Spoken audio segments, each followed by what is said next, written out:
All right, so it looks like I'm live. So hello everyone and welcome to the Good Old Gamer.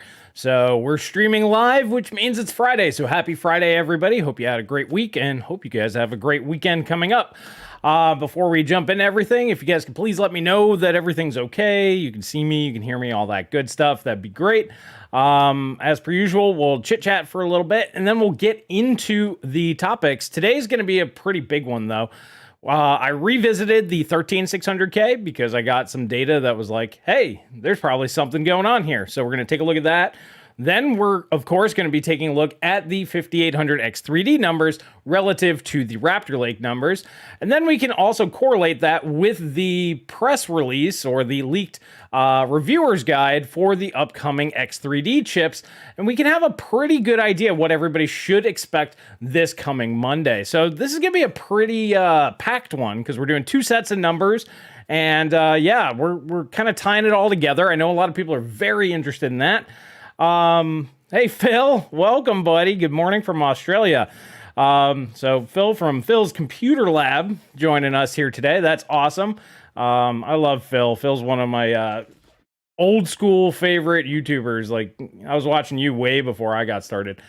I'm assuming you guys can hear me. Nobody's giving me the thumbs up on the audio yet. We got Bookman saying, "Hey, what's up?"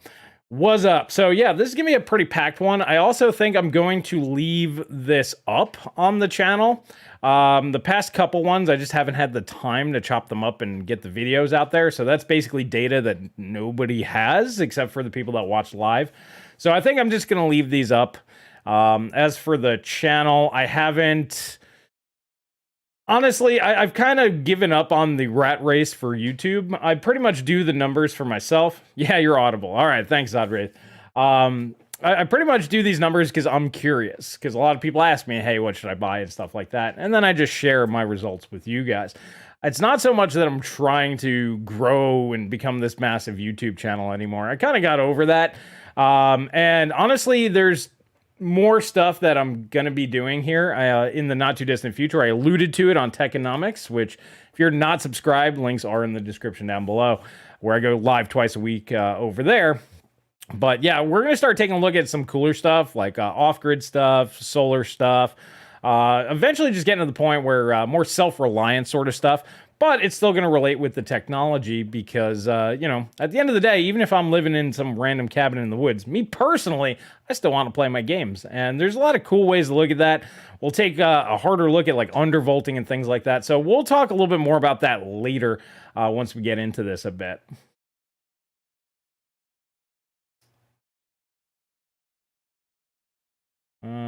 Everybody's picking their teams.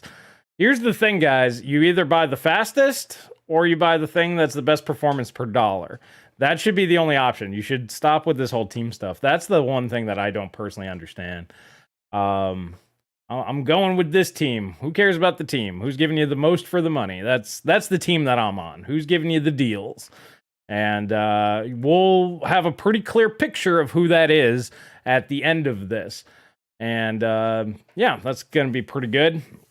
But yeah, so you guys are just chatting. Yep, Phil's in here. Phil, we got to get you on like Techonomics or something, buddy. Or, I mean, if you want, if this is a good day and time for you, I can get you on here. We could do a chat one week. We haven't really like chatted in a while. All right. Well, while we're waiting and you guys are all kind of just chit-chatting, let me pull this up. Because there's some good deals. I'm going to show them affiliate links real quick. But if you guys are in the market, there's some pretty good deals going on out there right now. Let me pull this up and go to here. So this is pretty nuts. 5800X3Ds. They're now down to 310 over here on Amazon. I'll probably mention it again later, but give you guys, the early guys, the heads up if you're like, oh, I was thinking about getting one of these. Well, this is like $20 less than it was a couple of weeks ago, so that's pretty good. Let's see here. 13600 KF, not the best deal. What was the other one? There was another one that was pretty darn good. I think this was the biggest one, though. The 13900Ks are about $40 off as well, but, you know, those are pretty expensive, and as we're going to see, not exactly worth it. But yeah, so if you have an AM4 board and you're like, should I upgrade? No, just buy that. Because that's what the 7800X3D is 50% more expensive than that. Anybody in their right mind think that that's going to be 50% faster? I don't think so.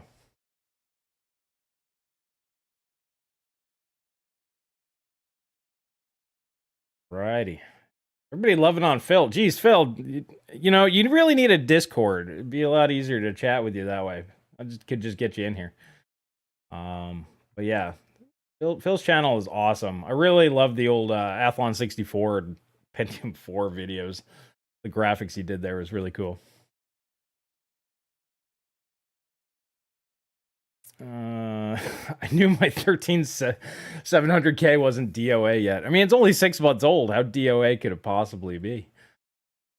All right, let's see how many people we got in here now. All right, so we're at about 50 people, 16 likes. If you guys could smash the like button, that'll help get more people in here a little bit faster. As per usual, we'll just kind of chit-chat here for a little bit, about 15, 20 minutes. And then we'll start with the first round of benchmarks. I'm going to do that one really quick. I retested the 13600K because when I did the 12100 numbers, that was getting dangerously close to what I was showing for the 13600K. And I think I figured out what the issue was. So it was definitely a goof up on my part, mostly because the way that I set up the RTX 4090 was different than any other graphics card I ever set up. That in conjunction with the fact that MSI Afterburner, when you set things up like that, kind of do whatever they want. So I'm fairly certain that's what it is. Oh, thank you, Michael T. We got love you and love the work you and Paul do. Reading difficult. Thanks, buddy. Cheers from Australia. A lot of Aussies. This must be the good time to get the Aussies in. You guys must be awful work. I don't know. Every time we get either Brian or Steve on Techonomics, it's really hard, you know, scheduling that because it's either like 2 in the morning here, 5 in the morning. Oh, Denver, thank you so much for the 5 gifted subs. That'll get you into the Discord. I'll make sure to make a new post on this one. So just go to the Good Old Gamer channel page, go to the community page. I'll put a post up and I'll get you a Discord link if you're not already in there. So, all right, cool. Micro Center has better pricing if you can have one. Yeah, I don't like using Micro Center because Micro Center isn't big enough. Amazon's worldwide, so everybody can get their hands on those. Yeah, so like it's $10 cheaper. I wouldn't even jump in the car for $10. It's just order it online, in my opinion. But I guess we could start with the news. We can go over the leaked review guide. We could start there, I suppose, as that doesn't really tie in too terribly much with what we're going to be talking about. Kind of does a little bit. 7800X3D, how about 15% in 1/3 of the games? Don't know. 50% won't be faster, but your 4090 is being bottlenecked. Well, 4090 is pretty much bottlenecked by anything. Pretty much by anything.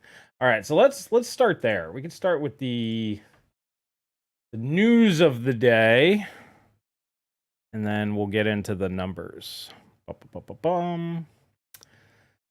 right, I got different spots. There we go. It's going to cut off the title a little bit, but you'll see the text a little better. Okay, so the Ryzen 9 7950 X3D 6% faster in gaming than 13900K according to the review guide. So this is AMD's own numbers, which, I mean, take with a grain of salt. I mean, we'll know more on Monday, of course, but you know, if they're probably going to paint themselves in the best light, or at least close to it. So let's scroll on down, get to the real stuff. This is using a 7900 XTX. Yep. All right, so this is with the 4090. So one of the first things that jumped out at me when I was looking at this, you see 137.25 to 136. They give that 101. Well, this isn't 2.36 per, frames higher. So they're rounding up a little aggressively, let's say. So for example, let's do 237.25 divided by 236. It's literally like not even 0.5%. It's like, I don't know. To me, that's a bit of an aggressive roundup there. Yeah, I mean, I guess technically they're not wrong rounding up or down, but yeah. So anyways, as you can see here, overall, they're going ahead and showing a 6% gain over the 13900K and 16% over the 7950X, which this will be about on par with the 5800X 3D that we're looking at here today. So they're saying overall should be about 16% faster. One of the big things is this right here. Based on a selection of games, both systems were equipped with 2x16, so single rank DDR5 6000, probably C30 because that's the stuff that they sent to everybody, with RTX 4090. So this is showing AMD at their best and Intel not even close. Which, I mean, to be fair, if I were a company, this is exactly what I would do. But since we're only seeing a 6% win here, and this can go 33% faster, you know, up to 8,000 or beyond, depending on motherboard, it's a little disingenuous, but whatever. In reality, if they did this at like 4,800 and this one at 6,000, I guess that'd be closer percentage-wise, but whatever. We'll just take their numbers as it is. So out of the box, 6% faster and 16% faster. That's about right, but you know, 6% it's not much. And as we're gonna see, the 13900K, we already saw it a few videos ago, is on par with the 13700K, which is a $400 CPU, which is cheaper than the 7800X 3D is going to be. That once you start going down the Intel stack on pricing, which we'll do here in a little bit, you'll see why this is not very impressive. Not for the price premium that they want. So even though they're saying they're the fastest, it's not by much. And they're also going to be the most expensive, and that's going to be by a lot. So slightly faster for a lot more money. It's going to be a tough sell, I think. Assuming that they are correct. Once again, this is from AMD. I would just say that they're going to favor on the positive side more than the negative side. So I would say this is probably yeah. I'd say this is probably more of a best case scenario for them. But that is the news of today. That was pretty interesting. I woke up to that one. And I was like, huh, all right. Well, it's exactly what they told us. You know, they said, was it 10 to 20% faster than the 5800X 3D, which, as I mentioned, the 7950X in gaming, basically on par, so plus 16% there. I mean, this is pretty much what they've already told us. The numbers against the 13900K seem to have warped a bit, just a little bit, but whatever. 6% out of the box when you're hamstringing the RAM horribly. Yeah, I can see that actually being accurate. I would actually just not dispute those numbers there personally. I'd say that's probably about right under those conditions. What do you think about these numbers? A quick summary at the end of these numbers.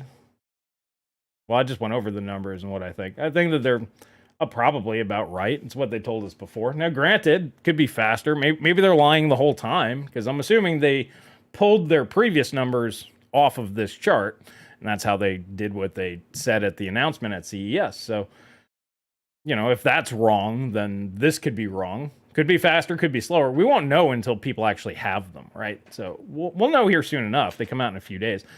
But I would say landing your expectations on what they're saying is a good way to go. Now, what I would not do is whenever they compare anything to Intel, throw that out the window. AMD next to AMD kind of makes sense because most of those are tuned up to their maximum or close to it using the 6000 C30 kits that they sent to everybody. And comparing to like a 5800X 3D, that doesn't require much tuning. I mean, it doesn't make that big of a difference if you do. So even the mainstream guys, they can't screw that one up is basically what I'm saying. So I would compare the 5800X3D to whatever they come out with in the future. And then here today, we're going to go over what I'm showing, how much faster Intel is over that. So then you can just go, all right, well, they're showing it's 15% faster than a 5800X3D.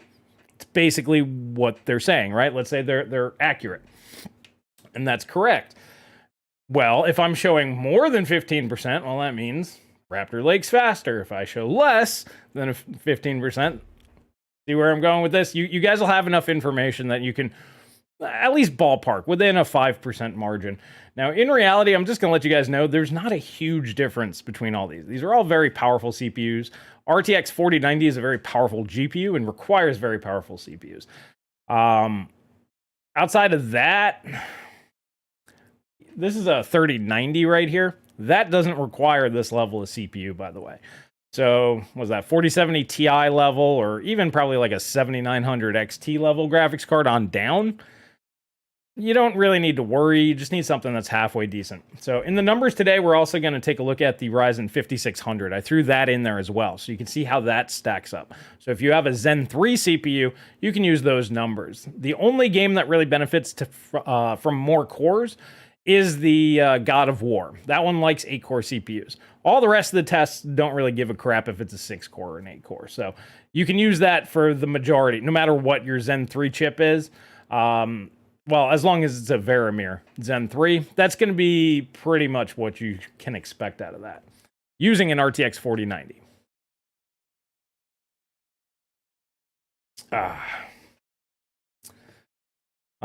If the CPU and others uses 120 watts and gets a nice boost of cache. Yeah, see, here's the thing. Like, I keep hearing a lot of people making that, like, the wattage argument, and it's like, well, it's more efficient. Yeah, granted, that's a thing. But does it it's not like it's very efficient. It's just efficient relative. Really efficient CPUs are like 45, 50 watt CPUs. That's real efficiency. So if you're hunting for an efficiency box, which we're going to start doing here, and I'm going to talk to you guys a lot about that towards the end of the stream here, because I want to get a lot of community feedback on that one. But yeah, basically, I'm going to be capping 50 watts maximum on the CPU. That's efficient. 120 is not efficient, in my opinion. So if you're throwing efficiency basically out the window, you're probably going for the fastest. And we'll have a pretty good idea what the fastest is here in just a minute.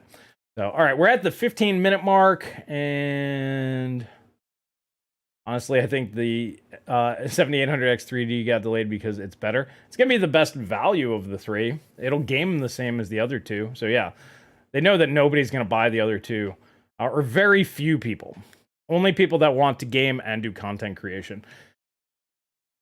But once again, it's like, I don't know. It's a tough sell any which way you look at it, honestly, in my opinion.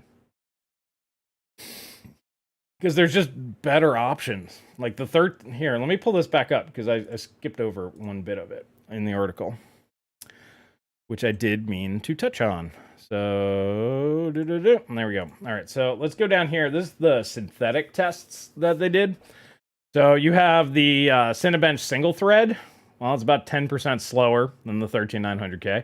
Multi-thread, slower than the 13900K. Now, granted, that's basically a push, but you know, it's like, this is very good at gaming. We know that. It's also very, very good at productivity, and it's about on par with the 7950X. And that's what they're effectively showing here. This basically takes the memory out of account. So using slower RAM on the 13900K has no effect on these. And you see similar results over here on the Geekbench one, too, that they're showing. So now, AMD kills it on compression. If you do a lot of compressing, yeah, you want to go AMD. But for workloads and gaming, this is theoretical maximums, basically tied and about 10% faster. I did want to point that out, because that will become kind of important here in a minute.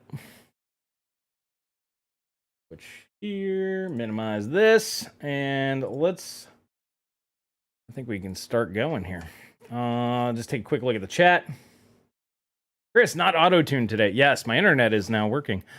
Did not kick in until this morning. We went to bed. It was still out. I don't know what happened. We got a notification from our ISP.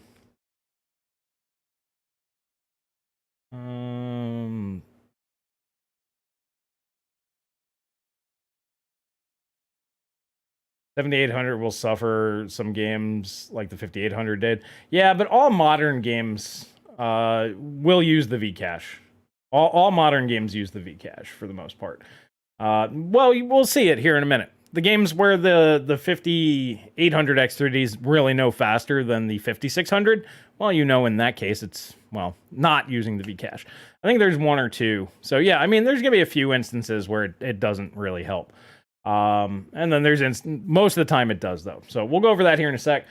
We got, what, 87 people in here, 37 likes, guys. Let's go ahead and smash that like button. Let's get more people in here. I am going to go ahead, however, and we're going to take a look at updated 13600K numbers. So in the last stream, we took a look at the 12100, the 5960X, and the Ryzen 5600.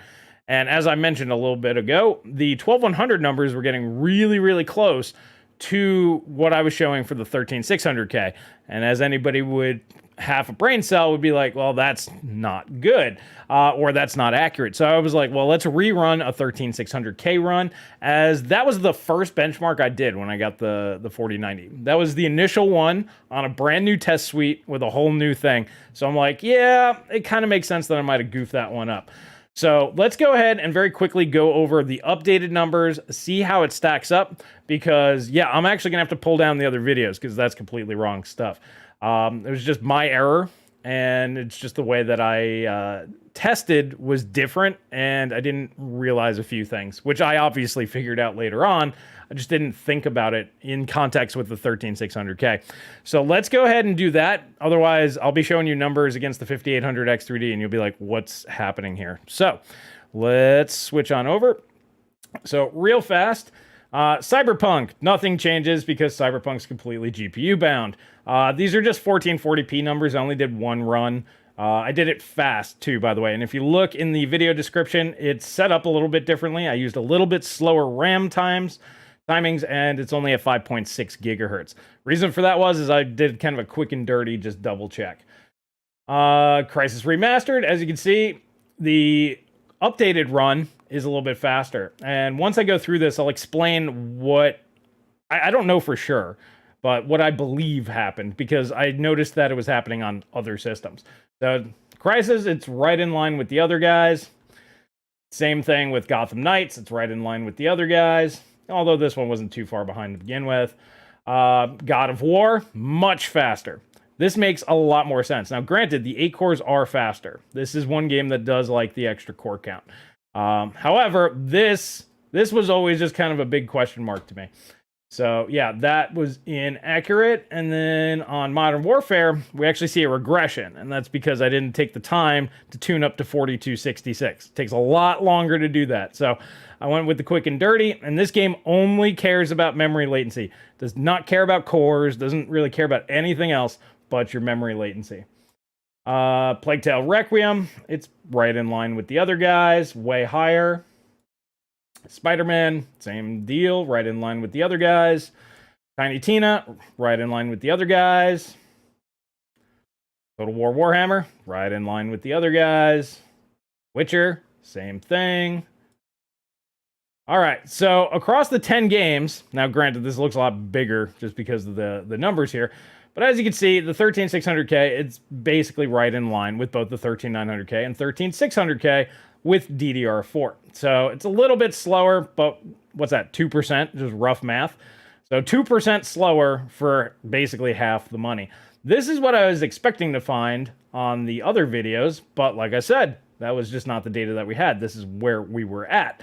Now, why is there such a giant disparity here? That's a pretty big jump there. That's what, about 15%, 16%? So let me explain that to you.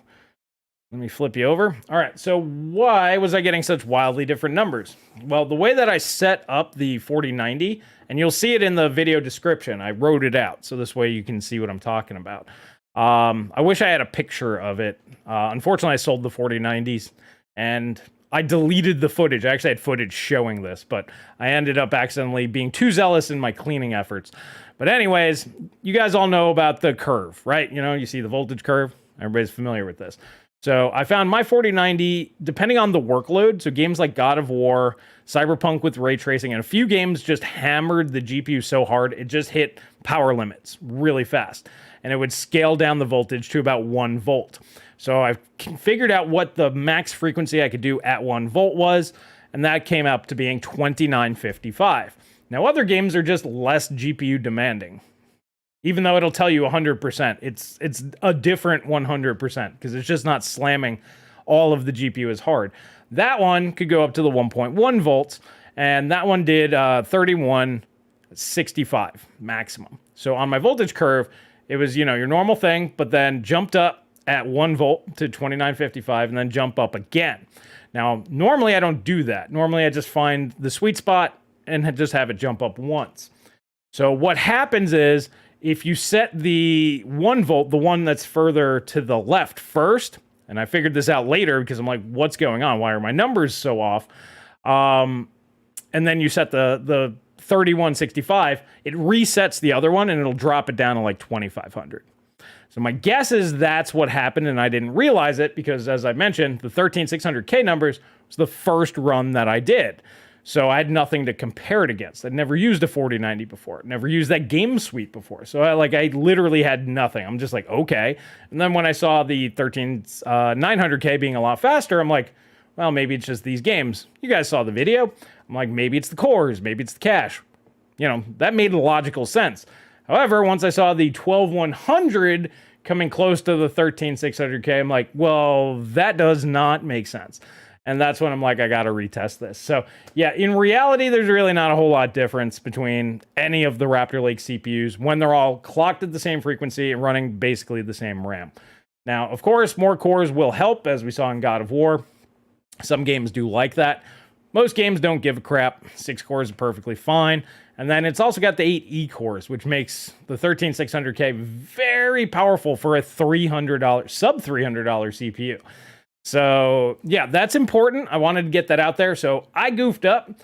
Just explaining to you why I think that I goofed up. I'm not entirely sure if that's what it was. I'm just looking back with all of the other testing that I did and all the knowledge gained over time. But I needed that point of reference. You know, like you need a couple of numbers to bench against to know whether or not something's making sense. And obviously, being the first one, I didn't have the data.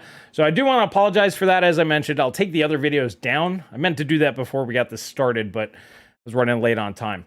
But yeah, so 13600K, perfectly fine. Honestly, value-wise, it's Intel's best option if you want high performance. And you're not going to get a whole lot more out of even a 4090 going to a 13900K. Unless you're using something very specific. Like if you're like, this one game that I played needs the 8 cores. I'd still probably recommend a 13700K, but that's just me. All right, so we'll check with the chat here, and then we'll go through the big numbers, the cool stuff, the ones that everybody wants to see. So how does the 5800X 3D stack up?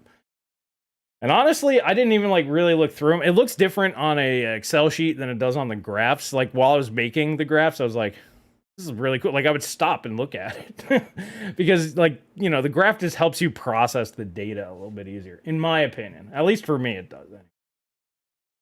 Let's pull that up. All right. Plus I put extra colors on there, so it's shinier. Just bought a 13600 KF cheapo B660. Cool deal, man. Mild undervolt. Yeah, you can undervolt the snot out of those. Getting 1980 single and 2400 multi and Cinebench gaming is awesome. Yeah, that's what I was expecting. You know, just like I did with the 12600K, I'm like, screw the other ones, just get this. This does the job. And then, like I said, the numbers were like way lower. And I'm like, well, maybe the games, you know, I changed my entire game suite at the same time. So I'm like, all right, maybe these games just like this stuff more. You know, it was basically my own inexperience showing. So, you know, but I'm one person that does not mind admitting that when I'm wrong. So yeah, I got that one wrong. We double checked, and let's continue forward. But yeah, all the other numbers, like I said, once I had a baseline, I was able to kind of check against it. That's when I could be like, okay, this one doesn't look right, and I could double check stuff. But when you're first, you're last. 350 is less than 250. I guess you're standing on your head. I don't know what you're talking about on that one. For AM4 and gaming, 5800X3D is best. I wouldn't prefer it over a 13600K as leverages in different areas. I have AM4, probably getting 5800X3D. Yeah, no, like I would not buy an Intel platform, like an LG 1700 platform, if you have AM4. That's why I started off the stream showing you X3Ds on sale. And that's the same argument's going to go against the Zen 4 3Ds too, because it's like even their own numbers are showing 16% against Zen 4, which we know in gaming is about on par with the 78 or the 5800 X3D. Is it worth selling all your stuff off and getting that? No, 15% it's not a lot. But anyways, we'll jump on over here in the numbers here in just a sec.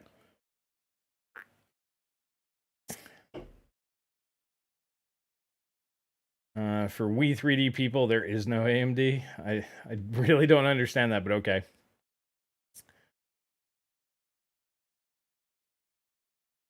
Uh, 13600K is 320. KF is 329 here, and no Micro Center here in Europe. It's 298 on Amazon, which I showed that earlier, but we'll go over that again here in a sec. I don't know, maybe your currency or something's a little different, but Amazon's global, man.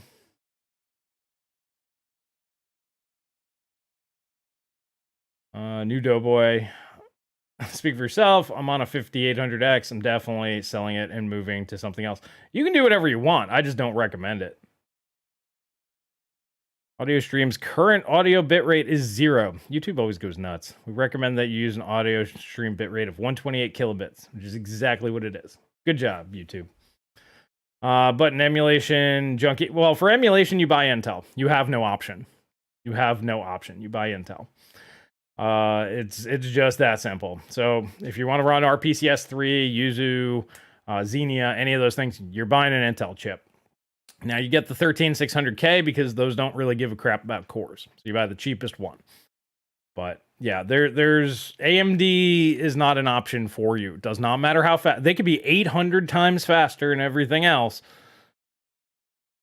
It just doesn't seem to translate because it looks like most of the developers of those, the guys that are working on it, they just focus on Intel. And since these are like side hustles and projects for these guys, it's not like they get paid for it outside of maybe donations.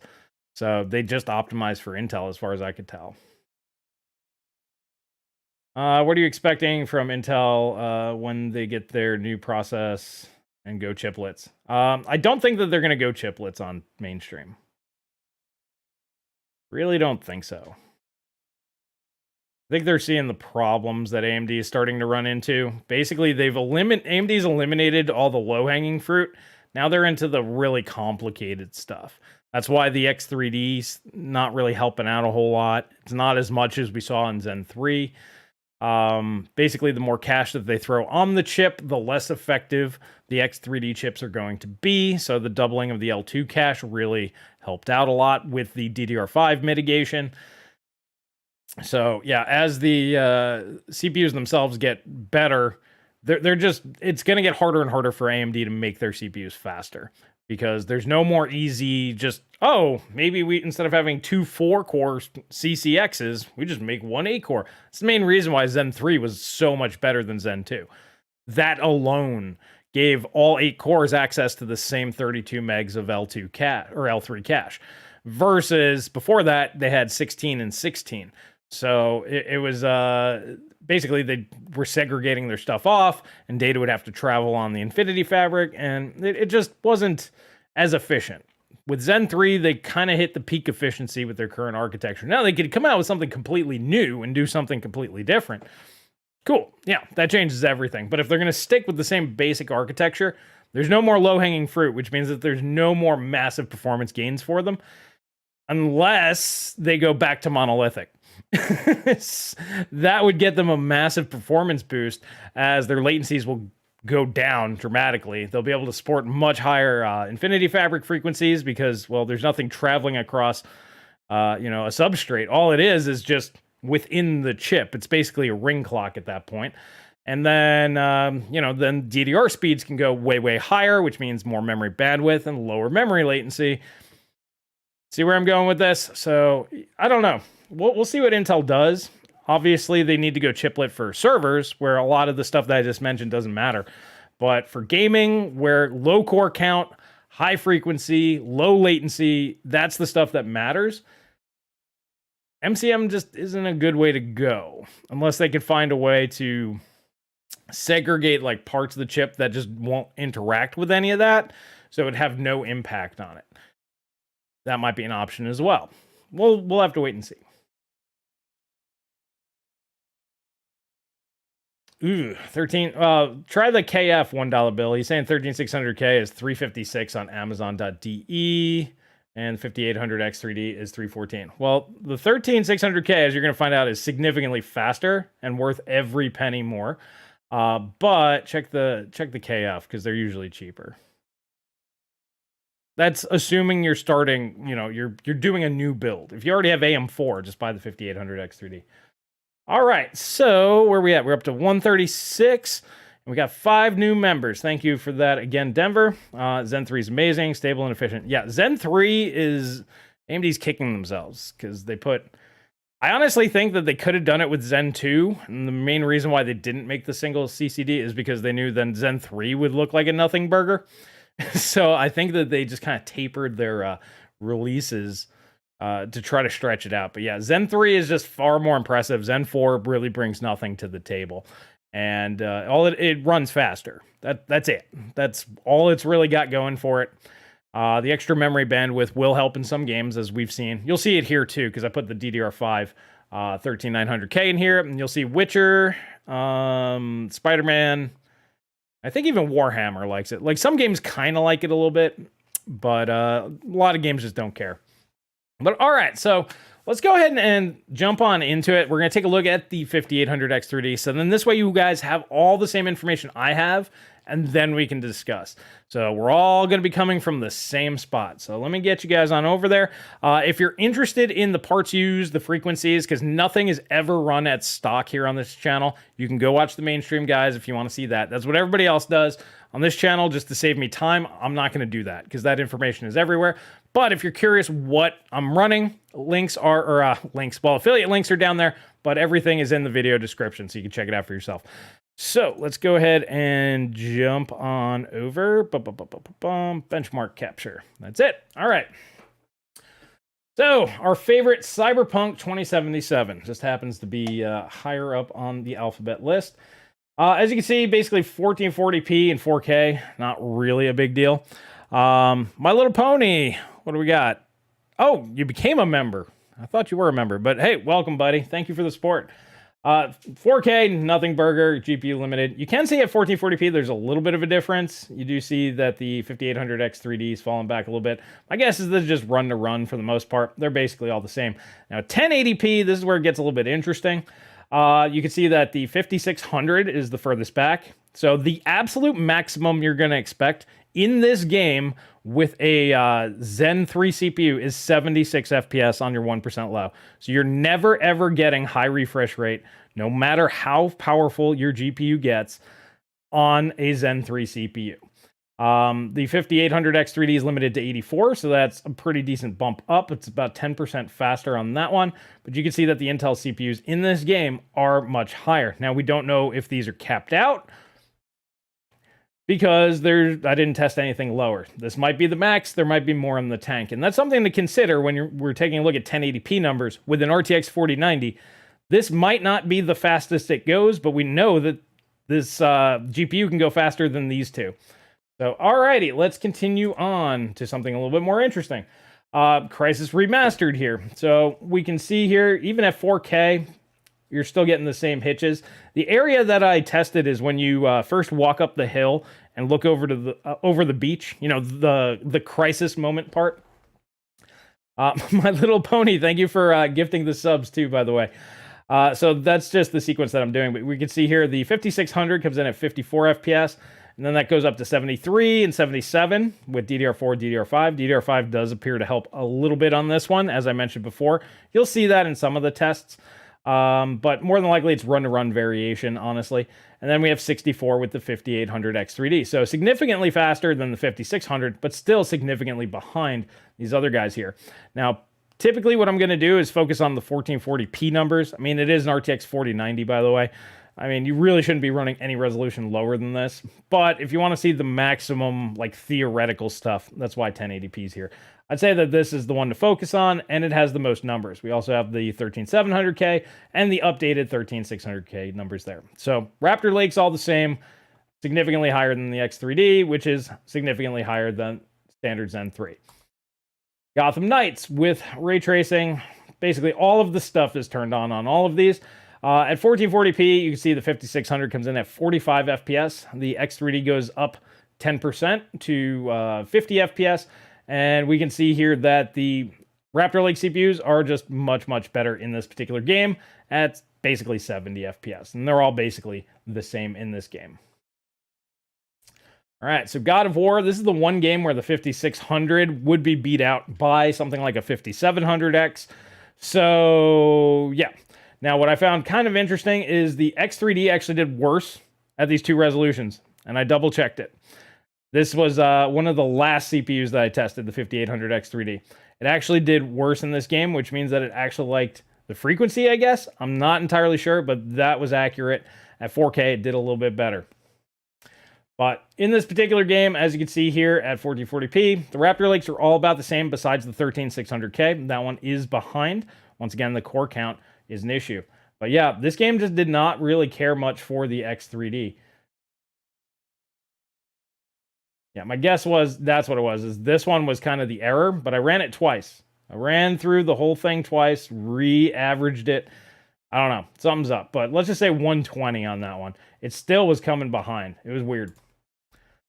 All right, so Modern Warfare 2 time. This one only cares about memory latency for the most part, and the X3D can overcome memory latency deficiencies, so it's doing just fine. For the most part, they're all basically the same. This is kind of a nothing burger, in my opinion. Plague Tale at 1440p, kind of the same thing. The Intel chips are slightly faster, not a big deal. 4K, it's basically the same. You can see that the 5600 does fall off the map at 1080p. The 5800 X3D, a little bit so, but it's not that big of a deal. This one I'd say is basically a tie. Spider-Man, however, is not a tie. On this one, we have the 5600 way behind, just barely eking over the 60 FPS mark.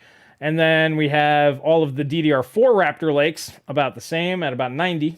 DDR5 bumps that all the way up to 101. And the 5800 X3D over here at 74. So that is a pretty good distance between these guys. And then, of course, that's a massive gulf right there.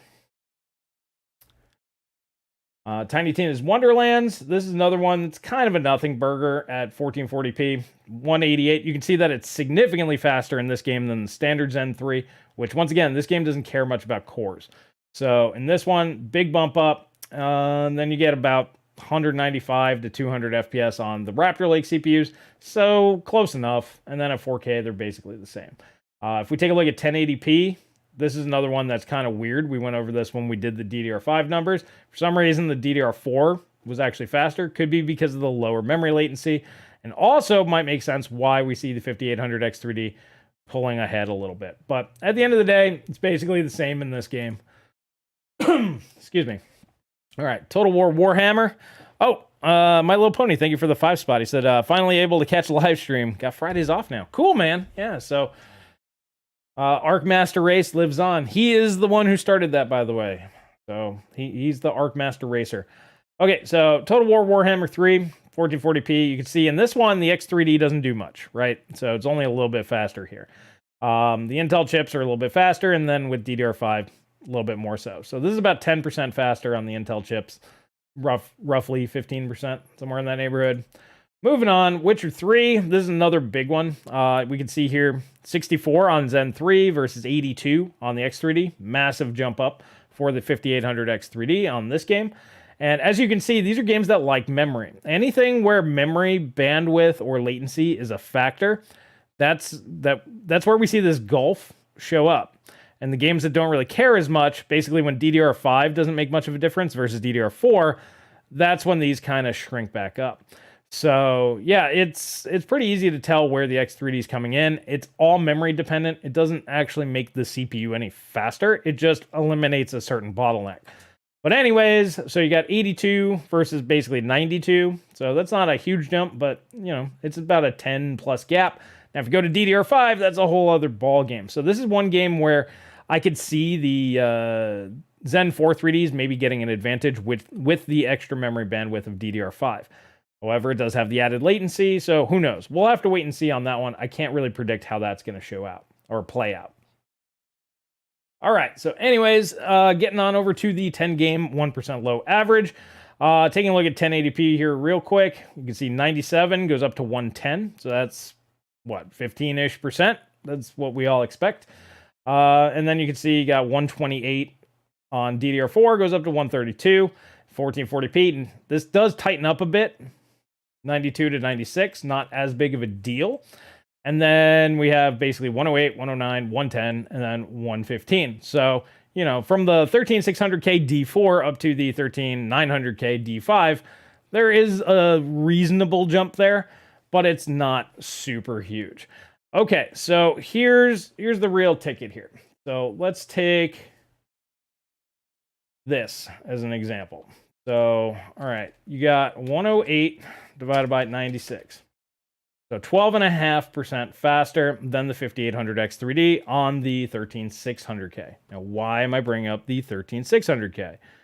Well, that's because this is $296. Okay, and then you can get $195, $180, $150 DDR4 board, and then you can get 2 kits of Vipers, which, by the way, all of this is linked down below if you want to pick some up. 2 kits of these, so you got 32 gigs of RAM, $160 RAM, and you got yourself a platform. Get back over here. That's 12.5% faster. Now, that means that the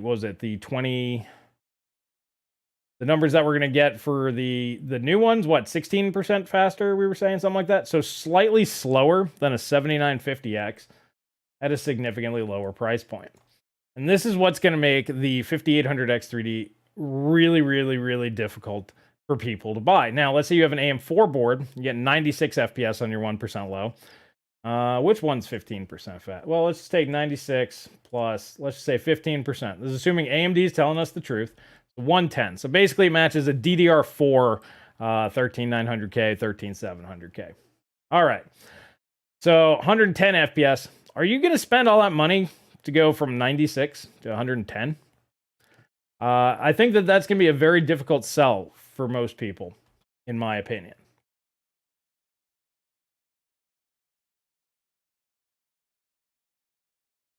All right, so there was another benchmark. I did do Hogwarts. Let me just clean this up a little bit. So I did do Hogwarts Legacy, and with that one factored in, that added a little bit extra to the DDR5 setup because I tested against the DDR5. I noticed that with the DDR4, you're going to see anywhere from about the 12.5% up to about 15% faster, somewhere in that range. And if you factor in something like Hogwarts, you'll get a little bit extra because that game just really liked the Intel over the AMD. But that kind of gives you a ballpark idea. Now, the DDR5 is going to get you another 5 to 10% on top of that. So that means if AMD is only 15% faster than the 5800X3D, which is effectively what they're claiming, well, you're looking at DDR4 Raptor Lake level.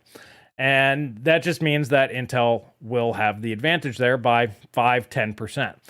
Now, in my opinion, it's a bit of a nothing burger, but this is the argument that I've been making for quite a long time. If you already have an AM4 board, 15% is really not a big deal, unless you have a specific use case, like you need the 16 cores or, emulation or something like that.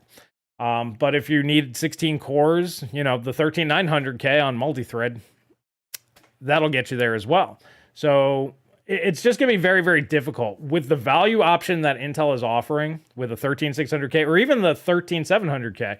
That has what, 8 more cores, is $50 less. You can use DDR4 that costs maybe a little bit more than the cheapo 5600 kit that we recommend. So for the DDR5 for the X3D, I recommend a $120, 32 gig DDR5 5600 kit.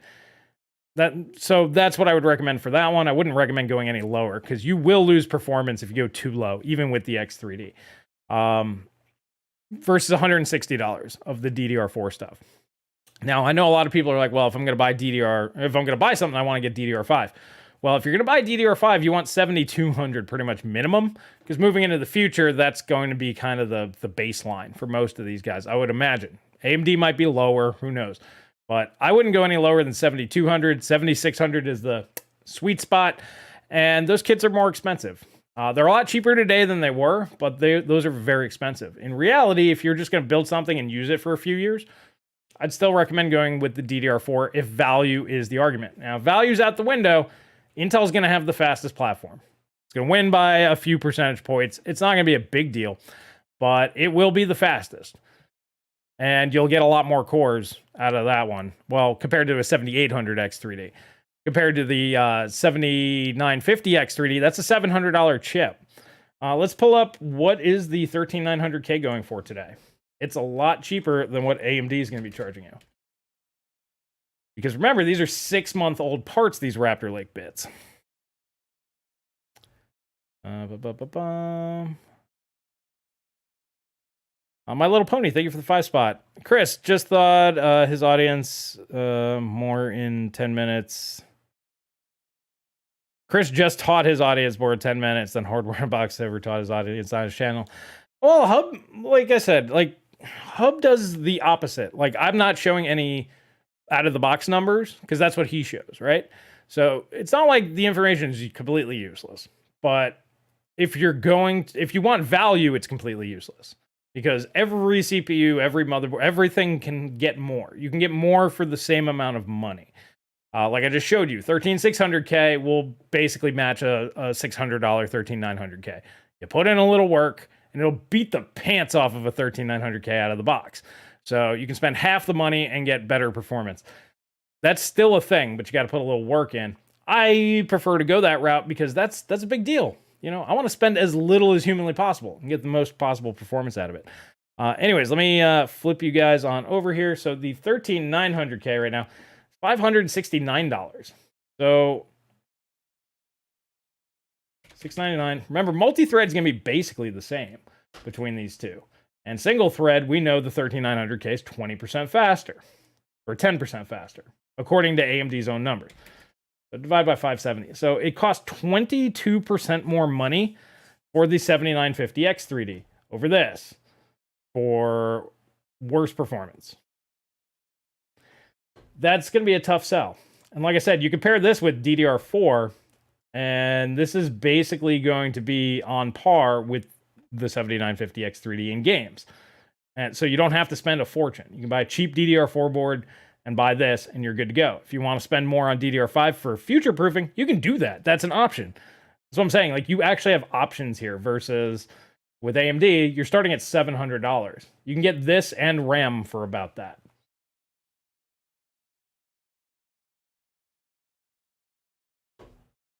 So that's why, like, to me, I just don't see the X3Ds really making too big of a impact on the market.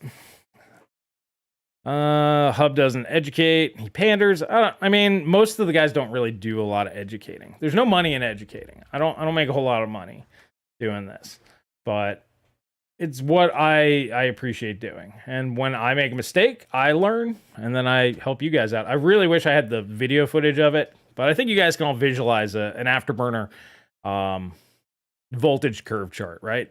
Like, but what I didn't know was is if you set something further to the right, it'll just auto reset the stuff underneath it. So learning experiences for everybody. Tuning is life and money saved, 100%. And that's always been what my channel's been about. Get the most money for your get the most performance for your money. Get the most money for your performance too, if you can. Charge as much as possible for your performance. It's always a good way to go. 8,000 mega transfers per second will be an issue for AMD. Yeah, I don't know. I don't know if their Infinity Fabric will ever allow for that. They may never get to that speed. New Doughboy is asking, did Steve over at Hub ever apologize after he did? He basically did a video saying everything I was saying was right. No, he did not. I did find that kind of amusing, though. I was like, oh, this is literally what I told you 6 months ago, and you got really mad at me and said some very unkind things. I just did a video basically trying to explain to him. And my favorite part was a lot of the viewers... Whoa! My little pony. Educate me, daddy. Sure. Well, you know, if you keep throwing big old hundos at me, man, I will keep on the edumacating. There's some money to be made. It's just not the big money. Thank you, though. That's nuts. Thanks, buddy. But yeah, no, my favorite was a lot of the, I guess, supporters came into that video and were like, "You think you know better than Steve?" It's like, on this one, yeah. And turns out I did. I didn't get any apologies from them either. But, you know. And then, of course, Ivan went his route. He went the less respectful route. But the video that I did was more of it was an educational video. My whole thing that I want to do is educate. I want everybody to have the information. I don't care what you do with it. That's on you. But once you have the information, you can make your own educated choices. Which, by the way, links to everything that I'm talking about are in the video description down below. So if you do decide to buy anything like a cheap 5800X3D, they're on sale, and you could take advantage of that as well. That helps support it as well. You don't have to just throw hundos. Although I do appreciate that. Man, Pony coming with the moolah. Yeah. Well, my little pony a while ago said we had a bet, and then he said that he was going to throw a big dono. I think you covered it. I think we're good. That definitely counts. Thank you, my friend. Chris, what about Alder Lake or Alder side of the purchase equation in relation to Raptor Lake? There's 500% more Alder Lakes in the channel than Raptor, and the channel has to get rid of Alder Lake. Yes. Okay. Well, yeah. Raptor Lake's 10% faster. It's just to throw that out there. Okay. So it's 10% faster. So a 12600K, you're losing in gaming, you're going to lose about 10%. So that means it's about on par. It's going to be slightly faster in modern games than a 5800X3D. So here's the deal. If a 5800X3D, if you think that performs well enough for you, and you're buying a clean system, you can go that route as well. But let's go, let's pull up. I know eBay's got a ton of good prices, but we'll check Amazon while I'm here.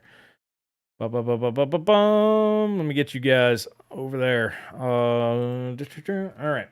So what do you guys want for a 12600? Do the KFs. I think most of you guys have discrete graphics. Look at that. Look at that brand new $209. Let me throw that in the chat. You guys can yeah, like that's a hell of a deal. That's $100 less for 10% more performance. Connor, welcome, buddy. 7000X3D looks so disappointing. It's exactly what AMD told you it was going to be. I don't know why people are disappointed. It's literally what they told you. It's perfectly fine. 15% just mitigating memory latency issues. It's about what you get when you tune your RAM, man. So, yeah. So this is a damn good deal. This is a way better deal than the 13600K. Man, like, I'm thinking about, I bought a 12400 for $140. I'm almost just like, return that for $60 more. This is way better. So, all right, let's try the 12700K.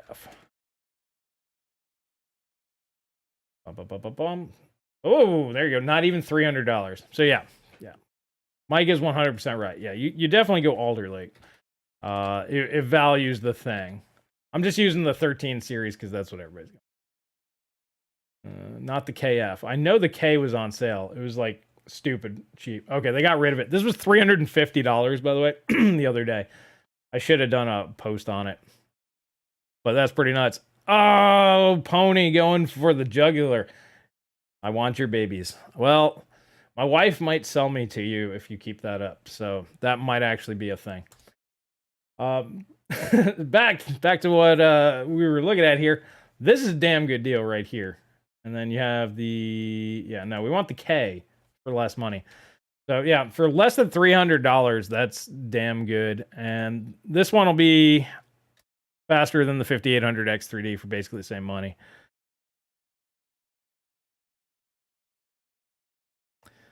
So if you guys want them, they're in the chat. Yeah, Pony's going for it. I'm guessing it's payday. I'm glad you got Friday off, man. I do these every Friday.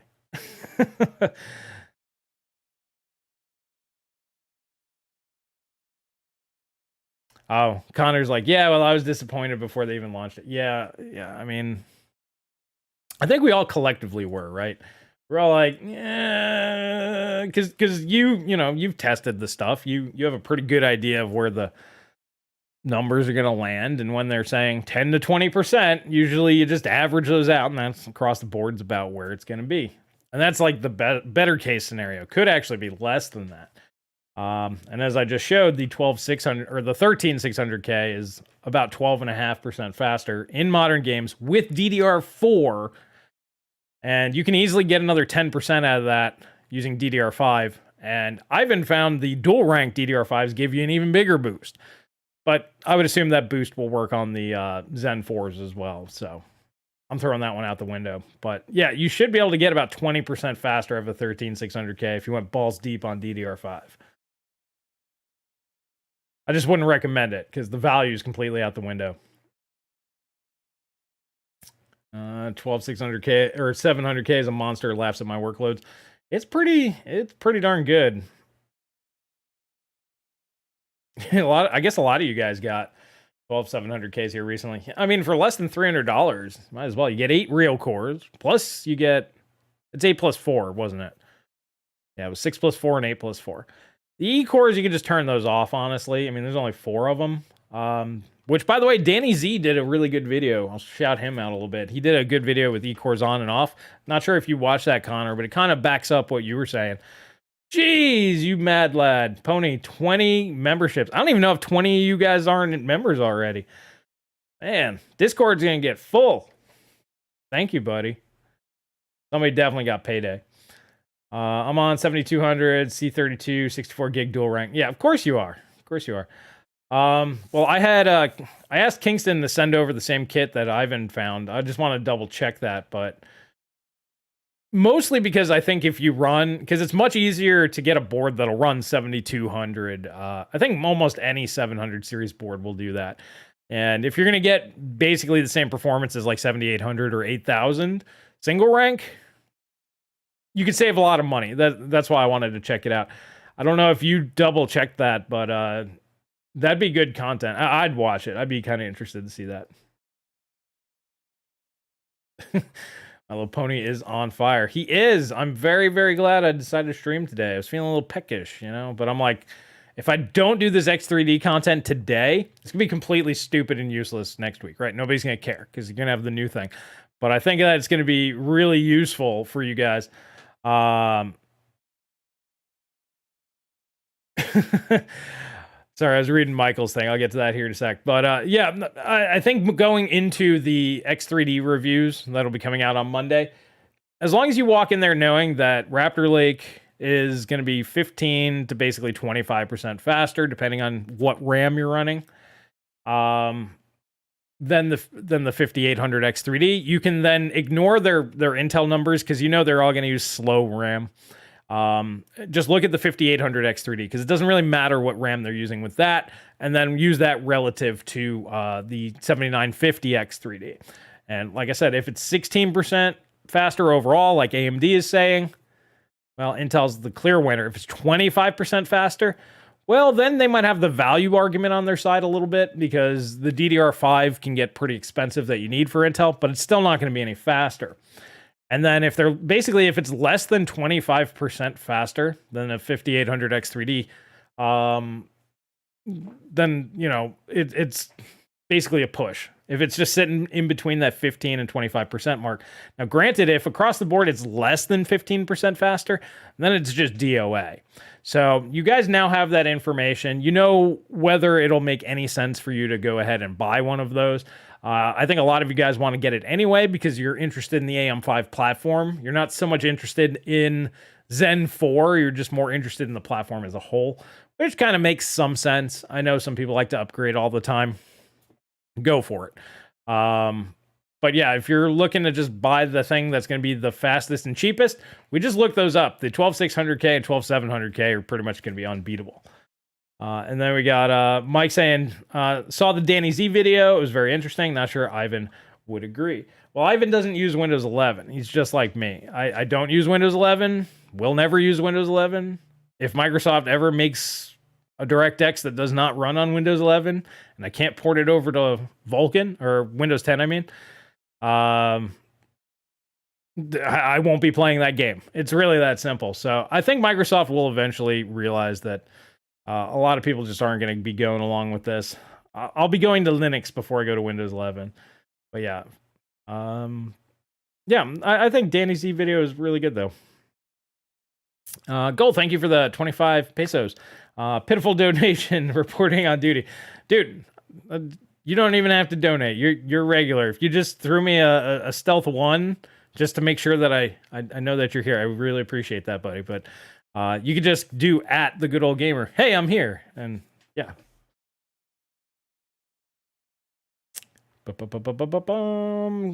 See some from Connor here. Yeah, tell me what you find with the 64 gigs. It's not easy to do 7200 full stable with dual rank at the moment.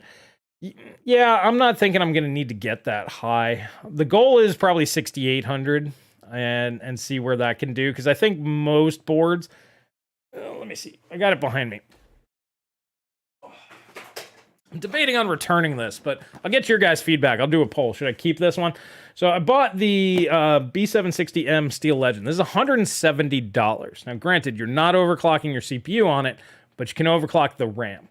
In reality, it's a 6-layer board, just like the 250. Basically, anything $300 and less. It's basically the same thing, except a lot cheaper. So I was thinking about trying the dual ranks on here with the 13900K and seeing if there's really any difference. Now, part of me is like, nobody's going to buy this, so who really cares? Just use, because I have the Asus Z790. It's $300. It's almost double the price of this. But I'm like, people will just buy that anyway. So part of me is like, should I even bother? Should I just return it? I haven't opened it or nothing. And just stick with the Asus. Or part of me is like, dump the Asus because it has a few issues. It didn't like holding 7600. So that's the thing. I had it there. It was perfectly stable. And then it decided to just get unstable all on its own. But yeah, so I was like, well, if you're not really doing 76 plus, might as well go with the cheaper board. So let me do a poll on that. Should I bother doing that? Do you guys even care about B760 for money savings, or would you rather just go DDR4? You know, sub $200 boards, and then you don't have to really worry about it at all. So I'm thinking that's the way I'll phrase it. Start a poll. Would you rather go cheap DDR5 board or good DDR4? DDR4, DDR5. All right, I'm kind of interested to see what you guys think on that one. Now, it's not whether or not you're going to buy one, just which one would be more interesting to you.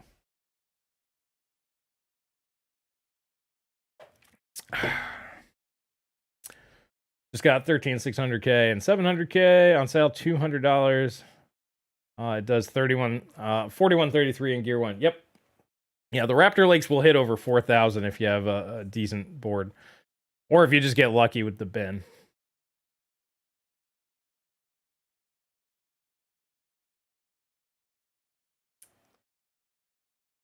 Okay. Yeah, so Connor, that's what I was thinking, Connor. Yeah, because it was definitely like the PC was off. I probably threw other components in there. Cold booted it like 2 or 3 weeks later.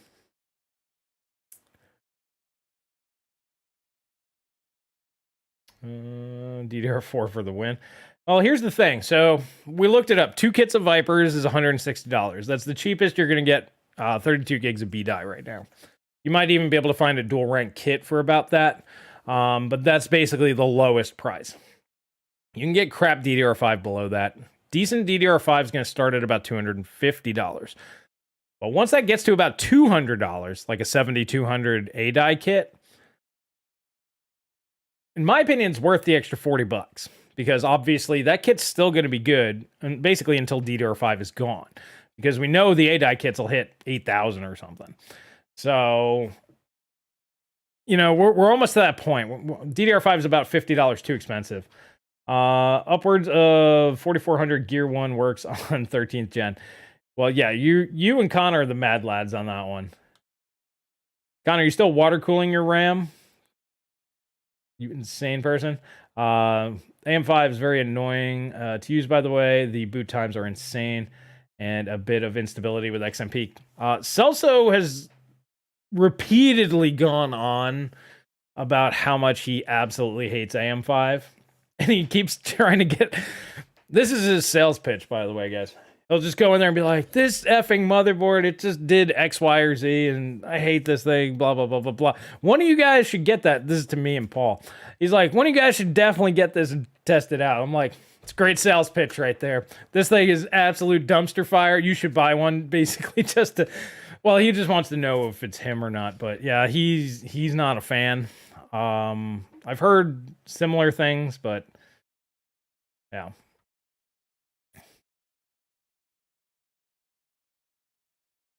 All right, let's see how many of you guys voted. 71 votes. It's about half of you. Okay, so most of you guys are actually more interested in DDR4. I find that very surprising. Me personally, it makes more sense right now because of the pricing. Once again, Vipers, you get 2 of them for $80 a shot, $160. It's better than any DDR5 you're going to get. Sub $220 probably. So it's still better, but DDR5 is getting there. I'm still on an 8700K. That's the way to go, man. Yeah. 8700K owners and 9900K owners and 10850K owners. You guys are going to be like, man, I have this ancient... Basically, you're the new 2600K owner is what it is. And I'm not seeing myself upgrading at least another generation or two, by which time DDR5, we will have good DDR5 boards. Yes. Or we'll have... You'll see me over here going, don't waste your money on DDR6, buy the good DDR5. Yeah, I have a feeling that'll happen as well. Right. This is from Mike. He's saying, right, DDR4 at run end when prices are low and the systems are stable and tuned. Yes. Yeah, that's usually the wise way to go.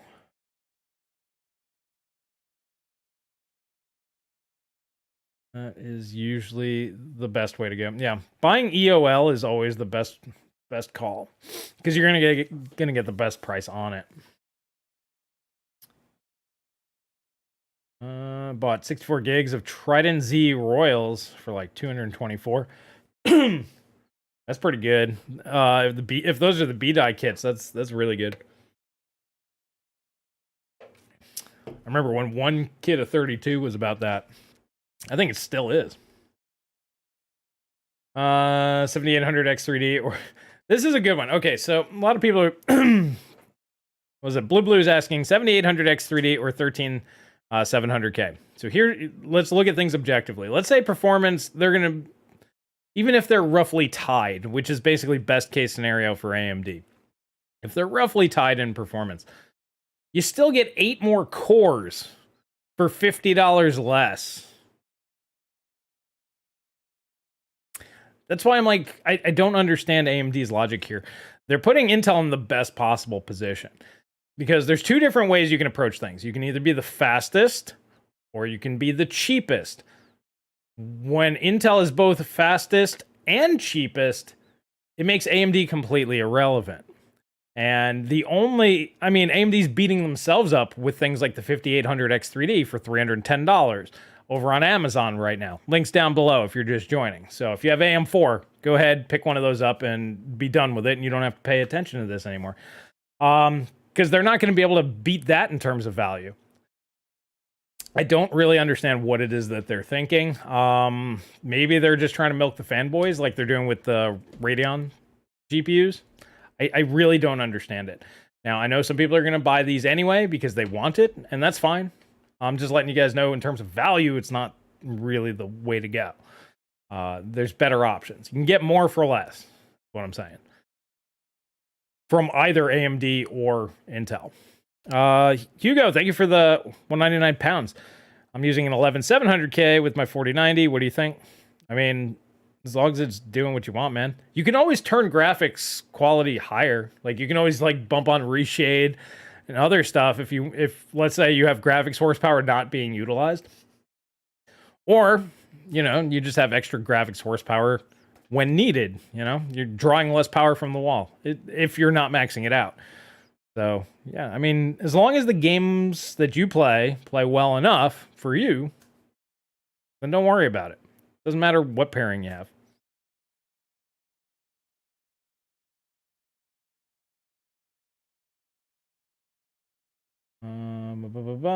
You okay, my little pony? David's wondering if you're all right. I'm sure he's doing all right. He's definitely helping out.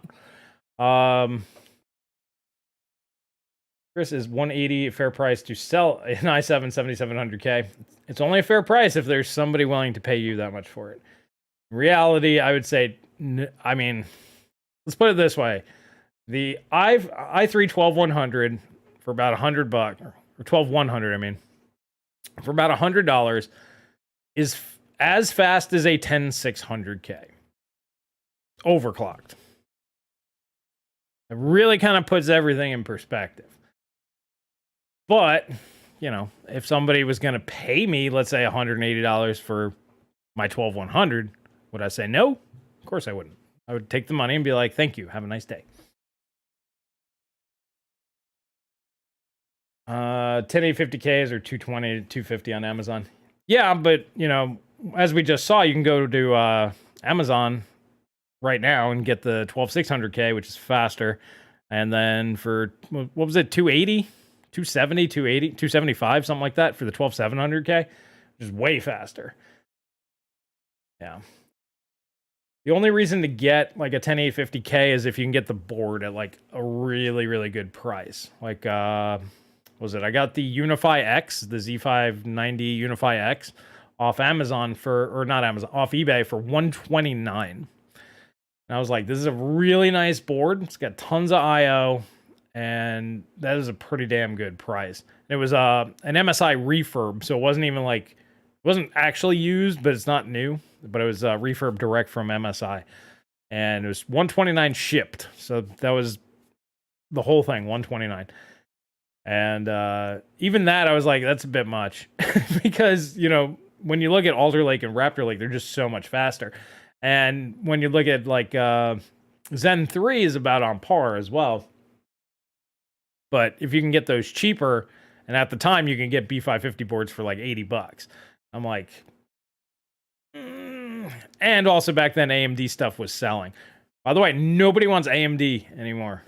With the pre-builts that I'm doing, that's why I don't have a stack of GPUs. They're all on computers now. People just don't want it anymore. It's really strange. There for a while, anything that I put up with an AMD CPU is just gone. Nowadays, it's like Intel. So the Joe Normies of the world, the winds have changed. AMD is now becoming only for the people that just don't want to buy Intel. Pony, thank you for the 5 spot. My 12100F overclocked to 5.4 gigahertz, scores 2,300 points in Cinebench R23 single core. Does the 5960X even break 2K? According to AMD, it does, but just barely.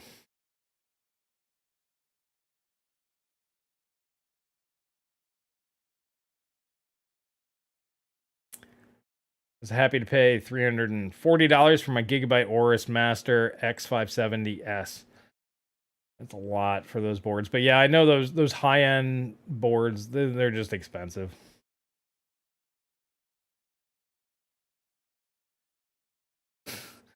Yeah. We got Volk over here saying Z690 Dark. He's talking about the EVGA Dark plus a 12100 OC past 5 gigahertz. Perfect. Now that's an imbalance in my opinion. You're talking about what was it, $530 the boards were going for there for a while. So $530 motherboard, $100 CPU. This is a little imbalanced in my opinion. Oh, plus it's DDR5. That's actually something that I was thinking about. How high can you go with locked SA voltage on DDR5? I really don't know how far that could possibly go.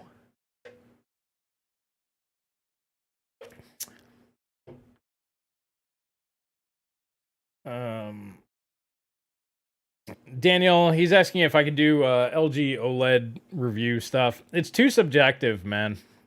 That's why I personally, sorry, Connor. This is why I don't. We kind of got into it before, but it's too subjective. I just recommend everybody go buy the stuff, check it out for yourself. I can give you my personal experience. I really like. I didn't think I would, but I really enjoy the 42-inch. And how far away is that? It's basically an arm length. Like me sitting here, I'm effectively touching it. For gaming, it's great because it fills up your peripherals and everything. It's like there's no need for VR because the screen's big enough, right? I'm guessing ultra wide's kind of the same thing. I was thinking about going with the Alienware ultra wide, but that does really well. And from my experience, 1440p, even from this distance, 1440p and 4K, you can tell 4K is a little cleaner, but 1440p is good enough.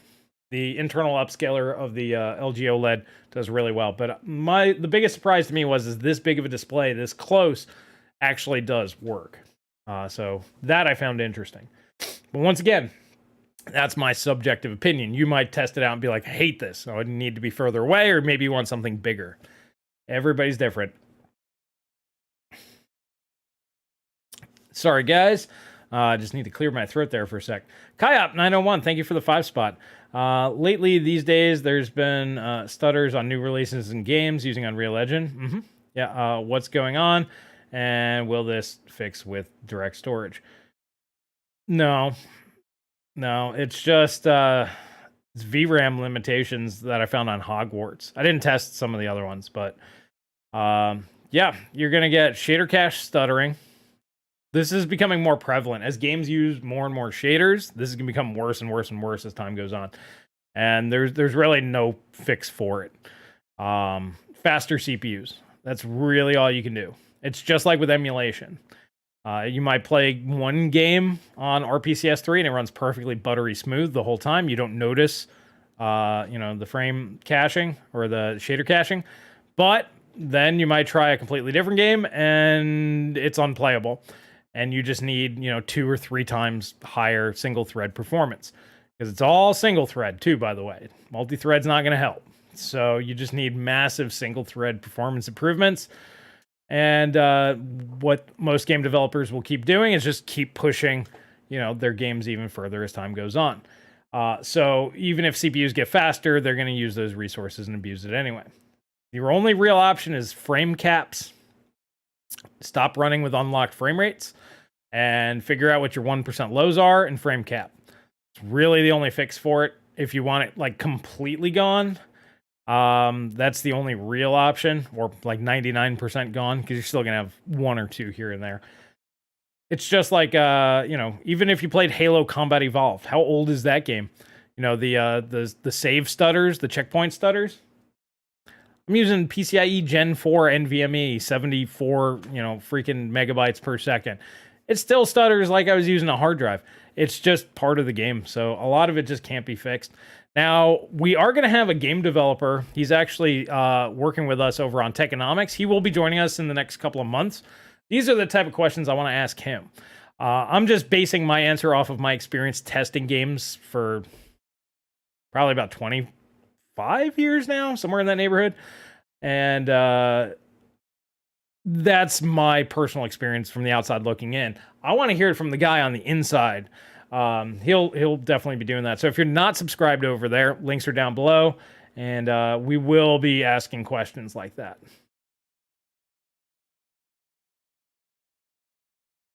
All right, so we got about a half hour left, somewhere in there. I'll check on the chat, but then I wanna talk to you guys. I want to switch gears, talk to you guys about doing something a little bit different.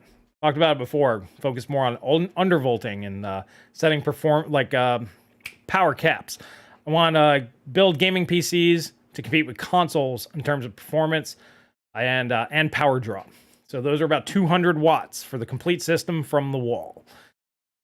And I basically want a PC that's that or better. And that's something that I want to look into. Well, I wish I was an Intel employee. Pony, they would never hire you. You buy too much of their high-end gear. Their stock would instantly drop if they hired you. So unfortunately, even if they wanted to hire you, they can't. Yeah, their shareholders will not allow it.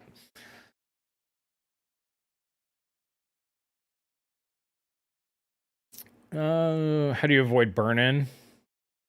I have some on my C7. I just turn it off when it's not in use. Like right now, it's been on for, I don't know, a few minutes, but just even though like it's still extended, the computer still thinks it's a thing, but I just turn it off. But yeah, that's about it. That's about all I do. When I'm using it, I use it, and it's on. Goldzoid got a Z790 Dark from EVGA for free. Why would he buy one? I don't know.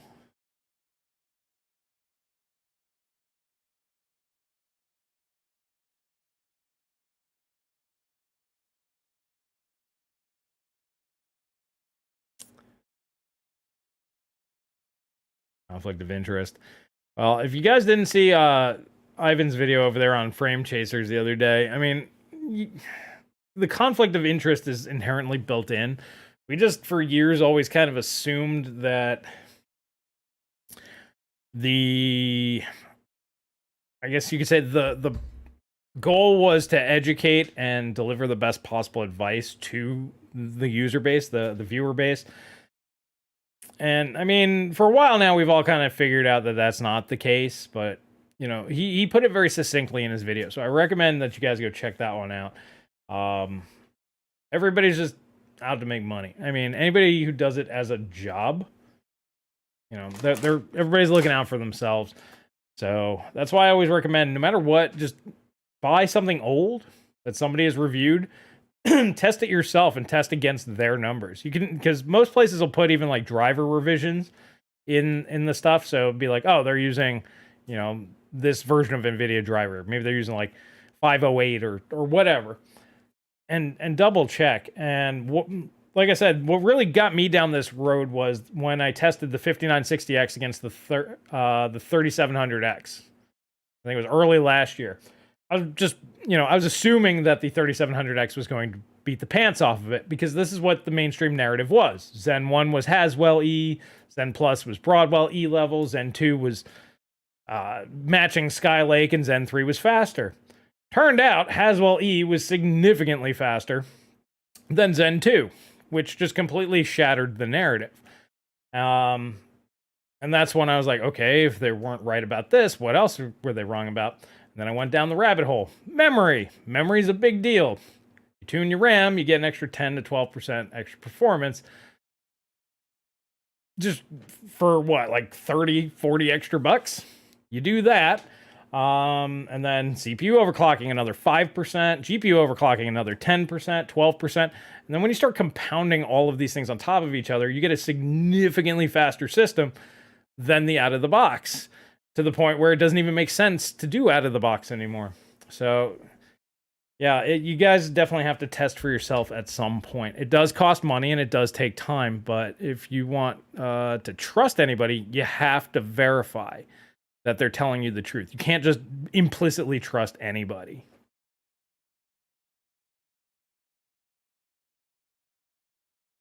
Pony, buddy, man, you could have just sent me a check and I could have went on vacation. Thank you, though.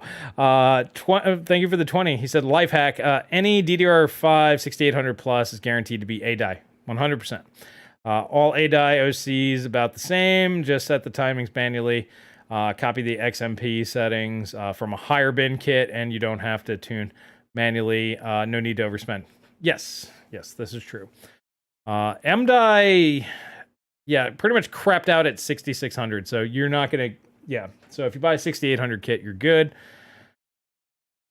And then what I find funny is because ADI is so popular now, they're even putting it all the way down to like 5600, where MDI actually does make some sense. I'm guessing Hynix just said, why are we making this? Everybody's buying this other thing. They probably just stopped production.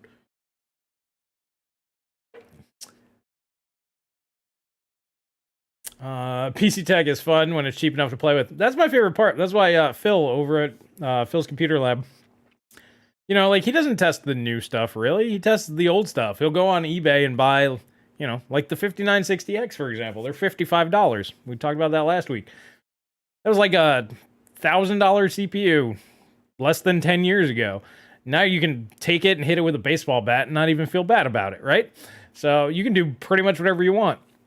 Hard part now is getting the motherboards, but for a while there, the motherboards were actually readily available, really cheap. So, yeah.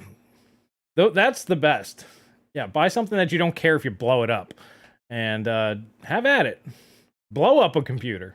I think everybody needs to burn a CPU out, a GPU out, burn some RAM, a couple of power supplies, you know, spend $1,000 and just blow some stuff up. And then you'll learn what not to do ever again. And it's really the only way to do it. You have to, you got to pay for college, you got to pay to learn stuff, you know, either way, you know, never free.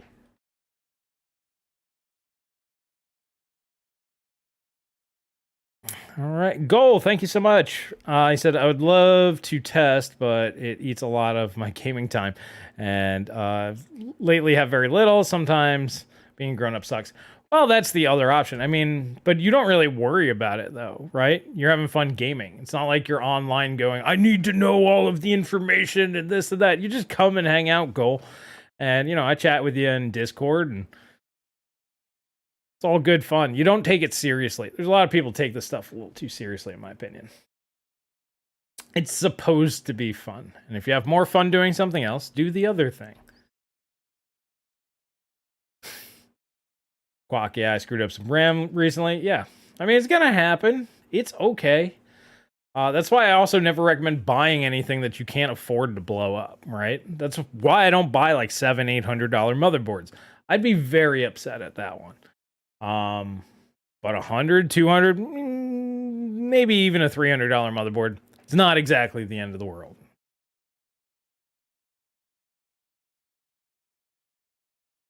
Yep, the electric smoke smell. Yes, if you don't know what that is, when I literally say the electric smoke smell and you can't like start smelling it, it means you haven't blown up enough electronic components yet. You will. It's a smell that literally everybody who's done it, they're like, yep, I know exactly what he's talking about.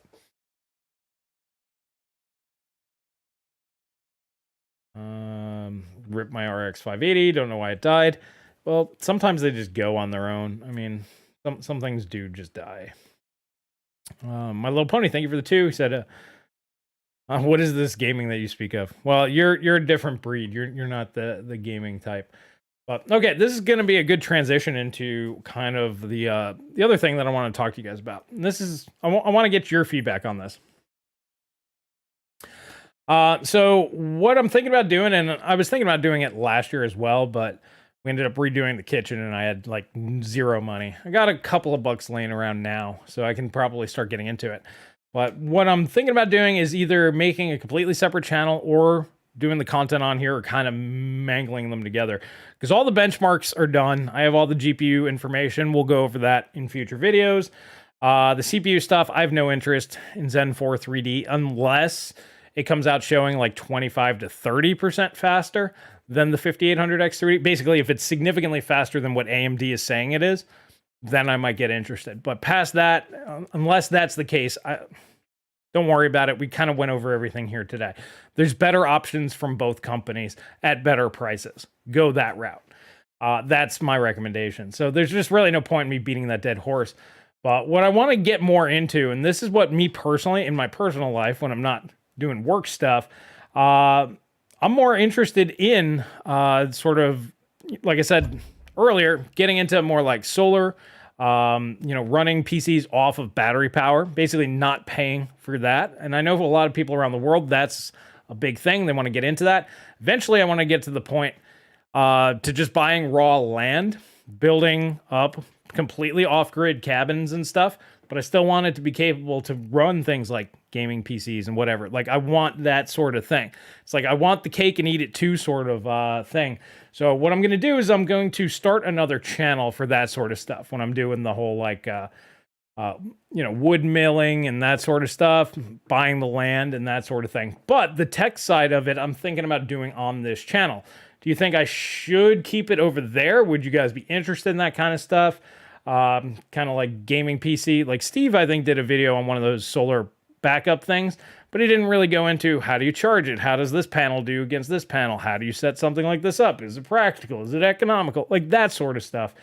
I was thinking we could probably do some of that on here, but what I'm really mainly going to do is start comparing low power, high performance gaming devices. So things like the Xbox Series X. I'm going to start comparing it to PCs in terms of performance per watt and things of that nature. Do you think that'd be good on this channel, or do you think I should keep that on the separate channel? So let's start with that.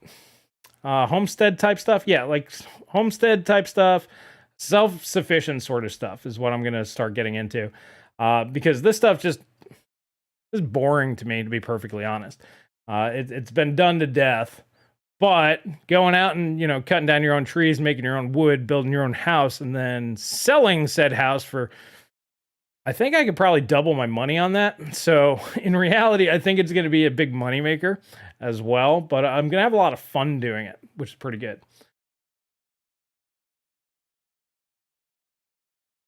Right. So let me get the poll going, and Goal, I'll get to you there after. So poll. Should I keep tech stuff on the other channel or put the PC stuff on this one? This one, other one. Okay, so let me get your opinion on that. Like, would that content be interesting to you guys on this channel? And then the next question will be is like, would you be interested in that sort of stuff? I'm just kind of curious how many people in here would be interested in that, on that one.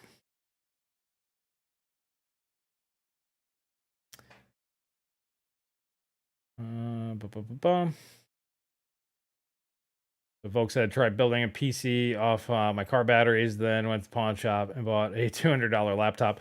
Yeah, that's the other thing. Like, I'll compare to is like, can you get a desktop PC to almost as efficient as a laptop? You're never going to have as good a quality, but can you undervolt to that point? I've kind of figured it out. The magic numbers, because the Xbox Series X and PlayStation are about 200 watts from the wall, give or take. We'll check that out as well, see how accurate that is. I'm going to buy one of those wall meters. We'll test. And then I want to see like what it'll take to get similar performance in power consumption on a desktop PC. My guess is a 6700 XT and maybe a 5600 would probably get you there around the 200 watts, but you're pretty much going to have to be limited to 50 watts max on the CPU. 120-ish, I would imagine, somewhere around there, maybe up to, yeah, probably about 120 on the GPU. Can't really go any higher than that. And then the rest of your system, plus your 20% inefficiency from your power supply. I'm guessing that's about where it would be, but I don't actually know. And like, that's the sort of stuff that I want to test. Is that the case? And I think it's gonna be fun. Just one of those. Would you guys be interested in it here, or should I do it on the other one?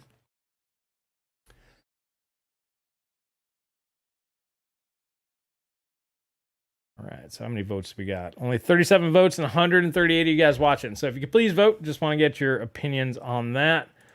The good old off-grid gamer. That's basically what it'll be. Yeah.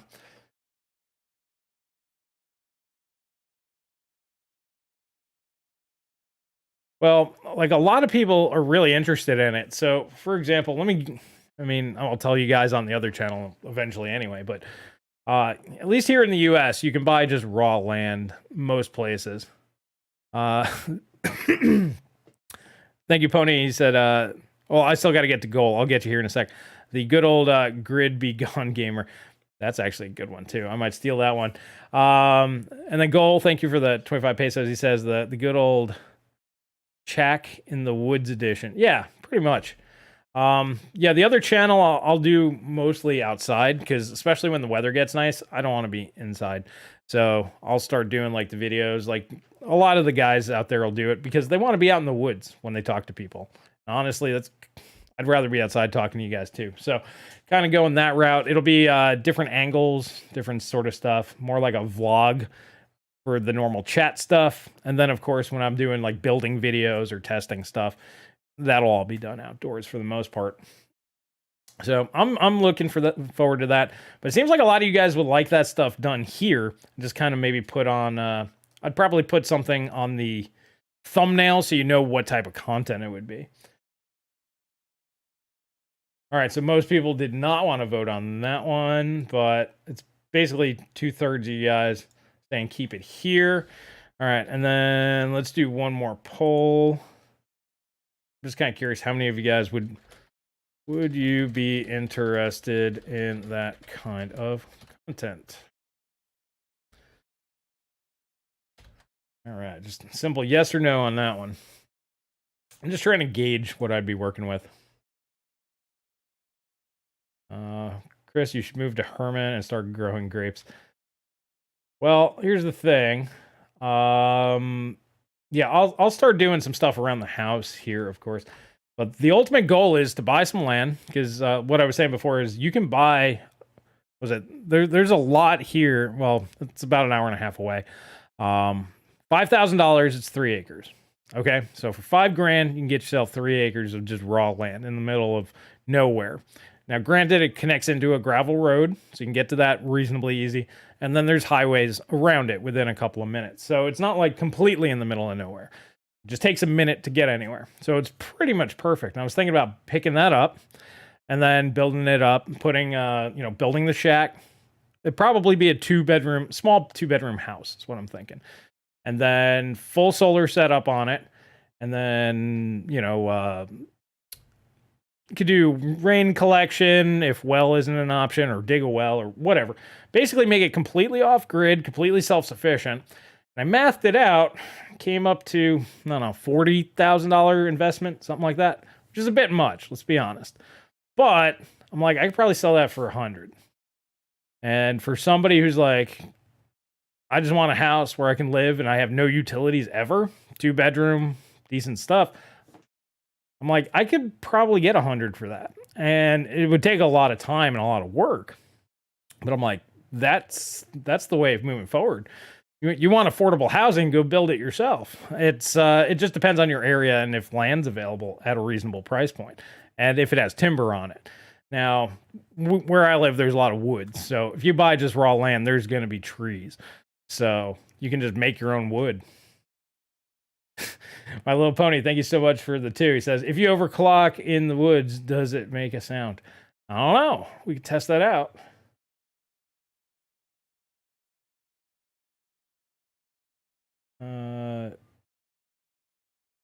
Green computing sign. Do it first before 9 others do it. Not so much going for the, I don't really care about the green thing, but a lot of people are interested in it and a lot of people don't like bills.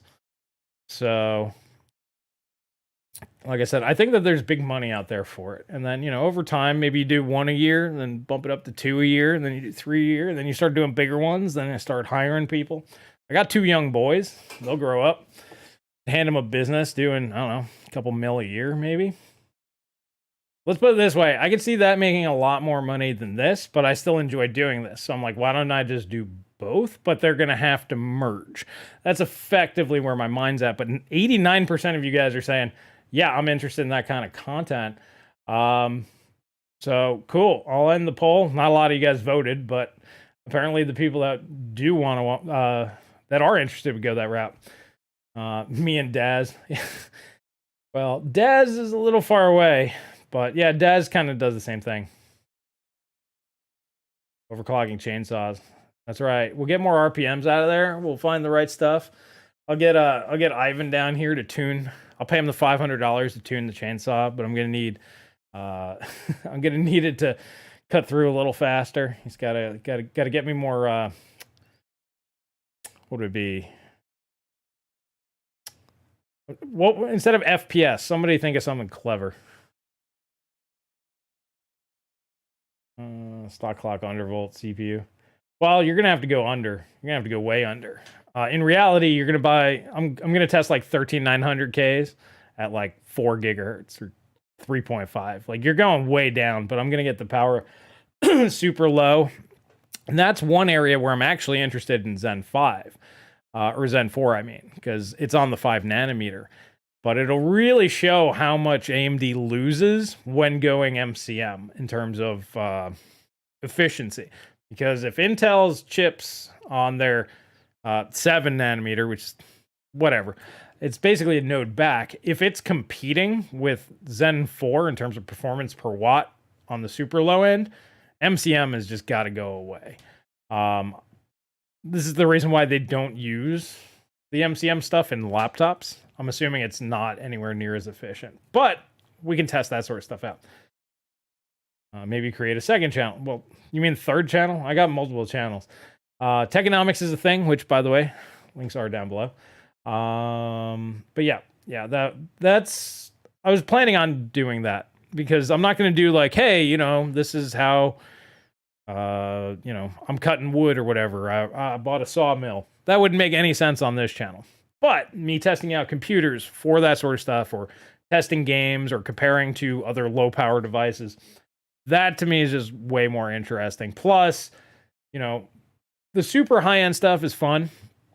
But if you could be like, yeah, but I can run my computer off of this like little battery that I can carry around with me all day. I got a portable monitor and some headphones, and I'm good to go. And I'm outside, kick back with a beer under a tree, and I'm still playing my games.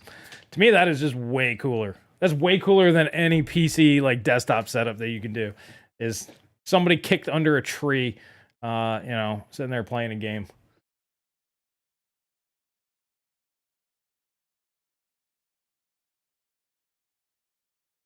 Yeah, RPM. I was thinking RPM, but blades per minute. My splinters per minute. There we go. That's it. How many splinters can I get out of this? 7800 X3D, I guess, is 10% faster then. It'll be the same. Whatever you see on Monday, it's the same. It won't be... If you want to knock off 2 or 3%, you can do that for just cuz, but I would say it's virtually going to be the same.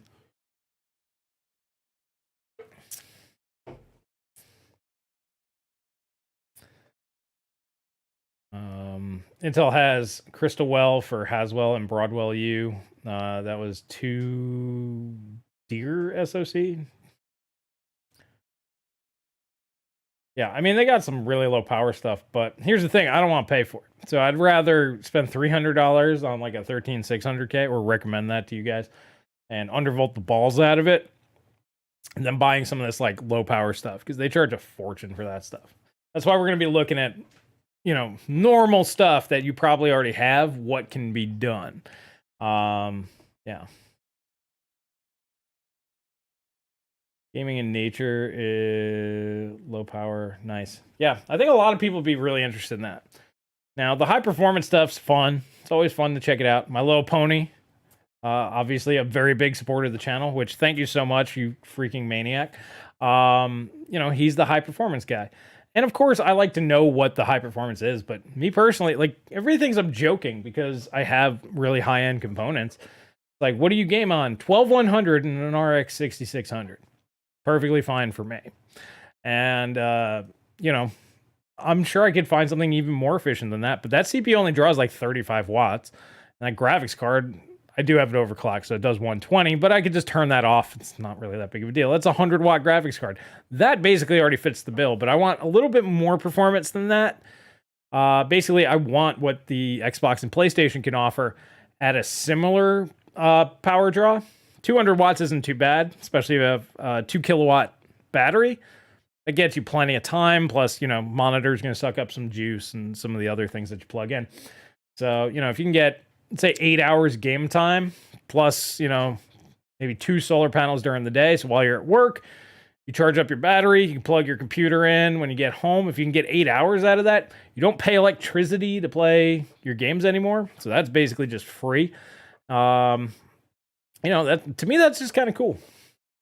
Use the environment to your advantage. So I'm interested in that stuff.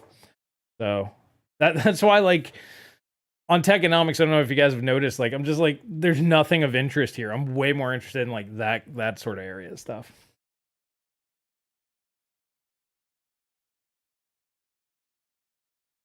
Can you use NOS and overclocking? Sure, you can. You can use anything you want. Nitrous oxide, I'm pretty sure it's a good lubricant. You can go lube up. Go ask the yes man, can I clean my PC with this? Because he's probably tried it. He's the guy that I would ask before I did anything like that.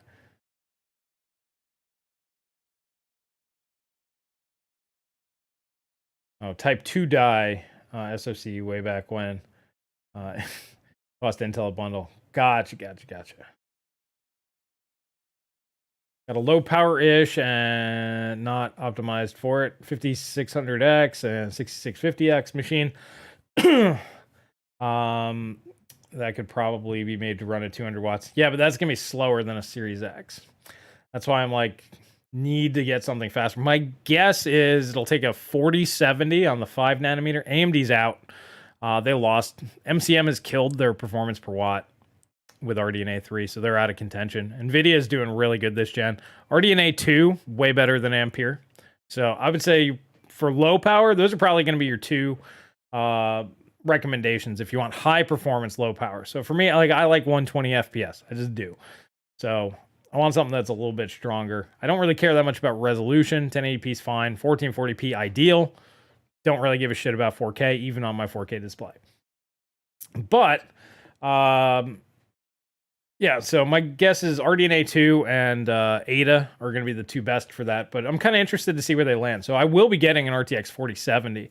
I want to see how that runs at like 100 watts, how much performance you can get out of that. That's going to probably be the way to go if you want the best performance per watt, because once you go down to that like 128-bit bus, that's going to be a bit of a problem. I think 192 is about as low as I'd be comfortable with going.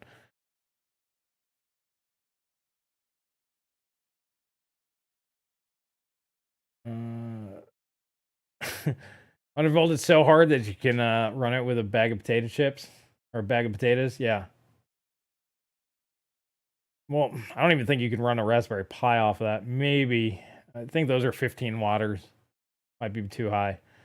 Try to make a video. Solar power of 13900K, 4090. I mean, I could do it.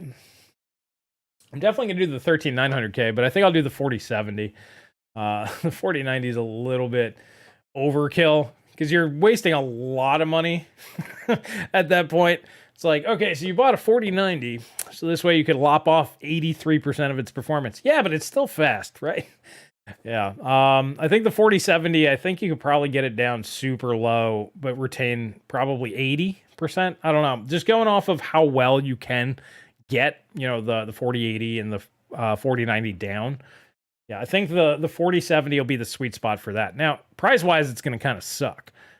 Price to performance, I think RDNA 2 is going to be the king for low power for a while. Ampere doesn't do well with low power, and RDNA 3 doesn't do well with low power. So, yeah, you really don't have a whole lot of options there. You could always go back to Pascal. Pascal did really pretty good. I just don't think it's going to hold up very well compared to, like, an RX 6600 is pretty low. Cut that in half, it's probably still faster than a 1080 Ti.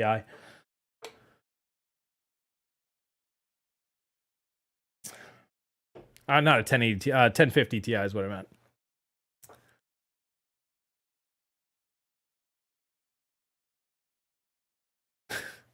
Please help. So this is from DW. He said, I was watching YouTube vids to fix my problem about YouTube, but YouTube brought me here. Okay. I changed something with AMD auto overclock in my BIOS last night, and my PC starts to run fine, but has no display. I mean, you just clear your CMOS. If you touch something in your BIOS, do that and start over. If that doesn't work, it's your graphics card. Pull that out and throw another graphics card in there. If you don't have another graphics card, well, you should always have a backup graphics card. But you could always go to like Best Buy or something, buy one, throw it in. If it works, cool. Then you know there's something up with your graphics card. And if that doesn't work, well, I mean, you could always return it. You know, it's Best Buy. Basically, you're going to borrow it. If you like the graphics card, I suppose you can keep it. But or if you got a buddy or something, just get your hand on another graphics card, slap it in there. But clear CMOS is your first step, and you go from there. If you don't know how to clear your CMOS, grab your manual for your motherboard.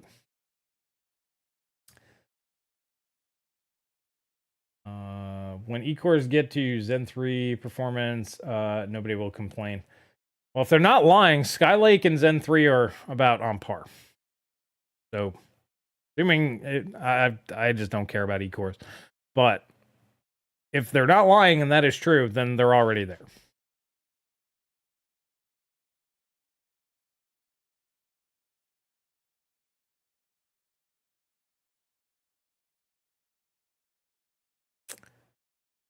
Intel GPUs are okay for power consumption.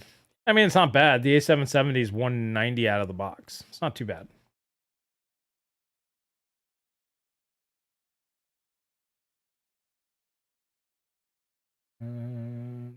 The 4070 is definitely efficient. When I tested one in my sim rig, ran almost identical FPS to my 3090 Kingpin for half the power.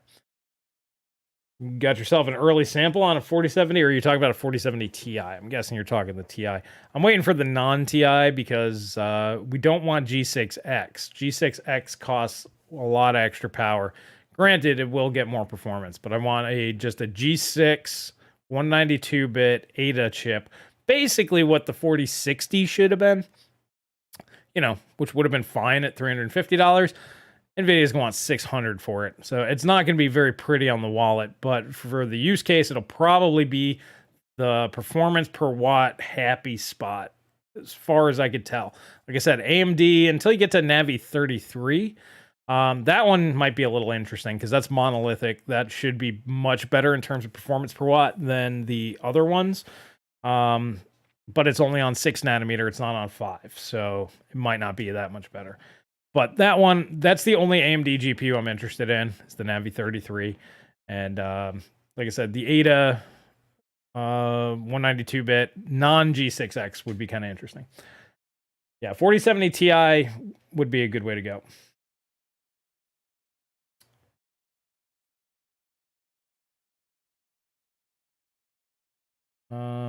So Mike's trying to tell me, Chris, no, don't buy a second graphics card. It's a backup. Buy something else from a broker and negotiate a free GPU as a sell to close. Well, whatever. Just make sure you have 2 graphics cards at all times, at least.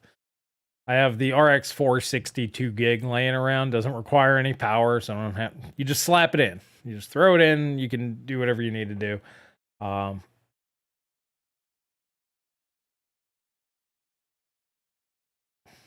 Crawling Chaos.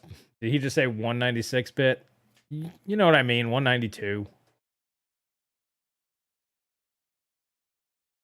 I've been talking for 2 hours straight, man. All right, so I'm going to go ahead and wrap this one up. I want to thank everybody. This has been a good one. I'm going to leave these up from now on. So this way, just in case if I don't get to chopping anything up. This is a pretty good one. Hopefully this will get people prepared for, you know, what's coming up in the next few days. Now, if AMD does surprise us, you know, I'd be more than happy. We'll be going live on Monday over at Techonomics, so we'll have the information. And it'll either be, well, it's exactly what AMD told us it would be, and cool. You know, you have all the information that you need to make a wise decision. If they debated us one way or the other, if it's significantly worse or significantly better than, you know, what they're stating, we'll go over that as well. So yeah, we'll basically do reaction content on Monday for the upcoming X3Ds. I think it's going to be the exact same situation we had last gen between the 5800 X3D and Alder Lake. Intel maxed out 10% faster. Intel not maxed out, basically the same, but cheaper. So Intel's going to be cheaper at the same performance. AMD is going to be easier but more expensive. The same exact situation that we've been having. The real question here is are people going to leave AM4 where they could just buy a 5800 X3D and lose a few percentage points to get this? I don't think so. But, you know, people will do what they do. But that's basically the outcome. And hopefully everybody's got their expectations more firmly grounded at this point in time. 20, what was it, 30, 40% some people were quoting. No, it's impossible. Physics don't work that way. You don't lose 10% on your clock speed and somehow gain 40% performance just because you're mitigating memory. That sort of stuff comes from people that don't test their stuff and just don't know where the performance comes from and just makes crap up. So I saw some people quoting that nonsense before, and I'm like, not in here, but on the internet, and I'm just like, you don't know what you're talking about at all. It's impossible. It's impossible. You could have 2 nanosecond RAM and still not get that level of performance uplift. But anyways, guys, it's been fun. Hope you guys have a great weekend. Thank you so much for voting on that sort of stuff. Looks like you guys are interested in that type of content. So I'll do some of it here. Like I said, the stuff that makes sense, the tech and game side, the testing sort of stuff.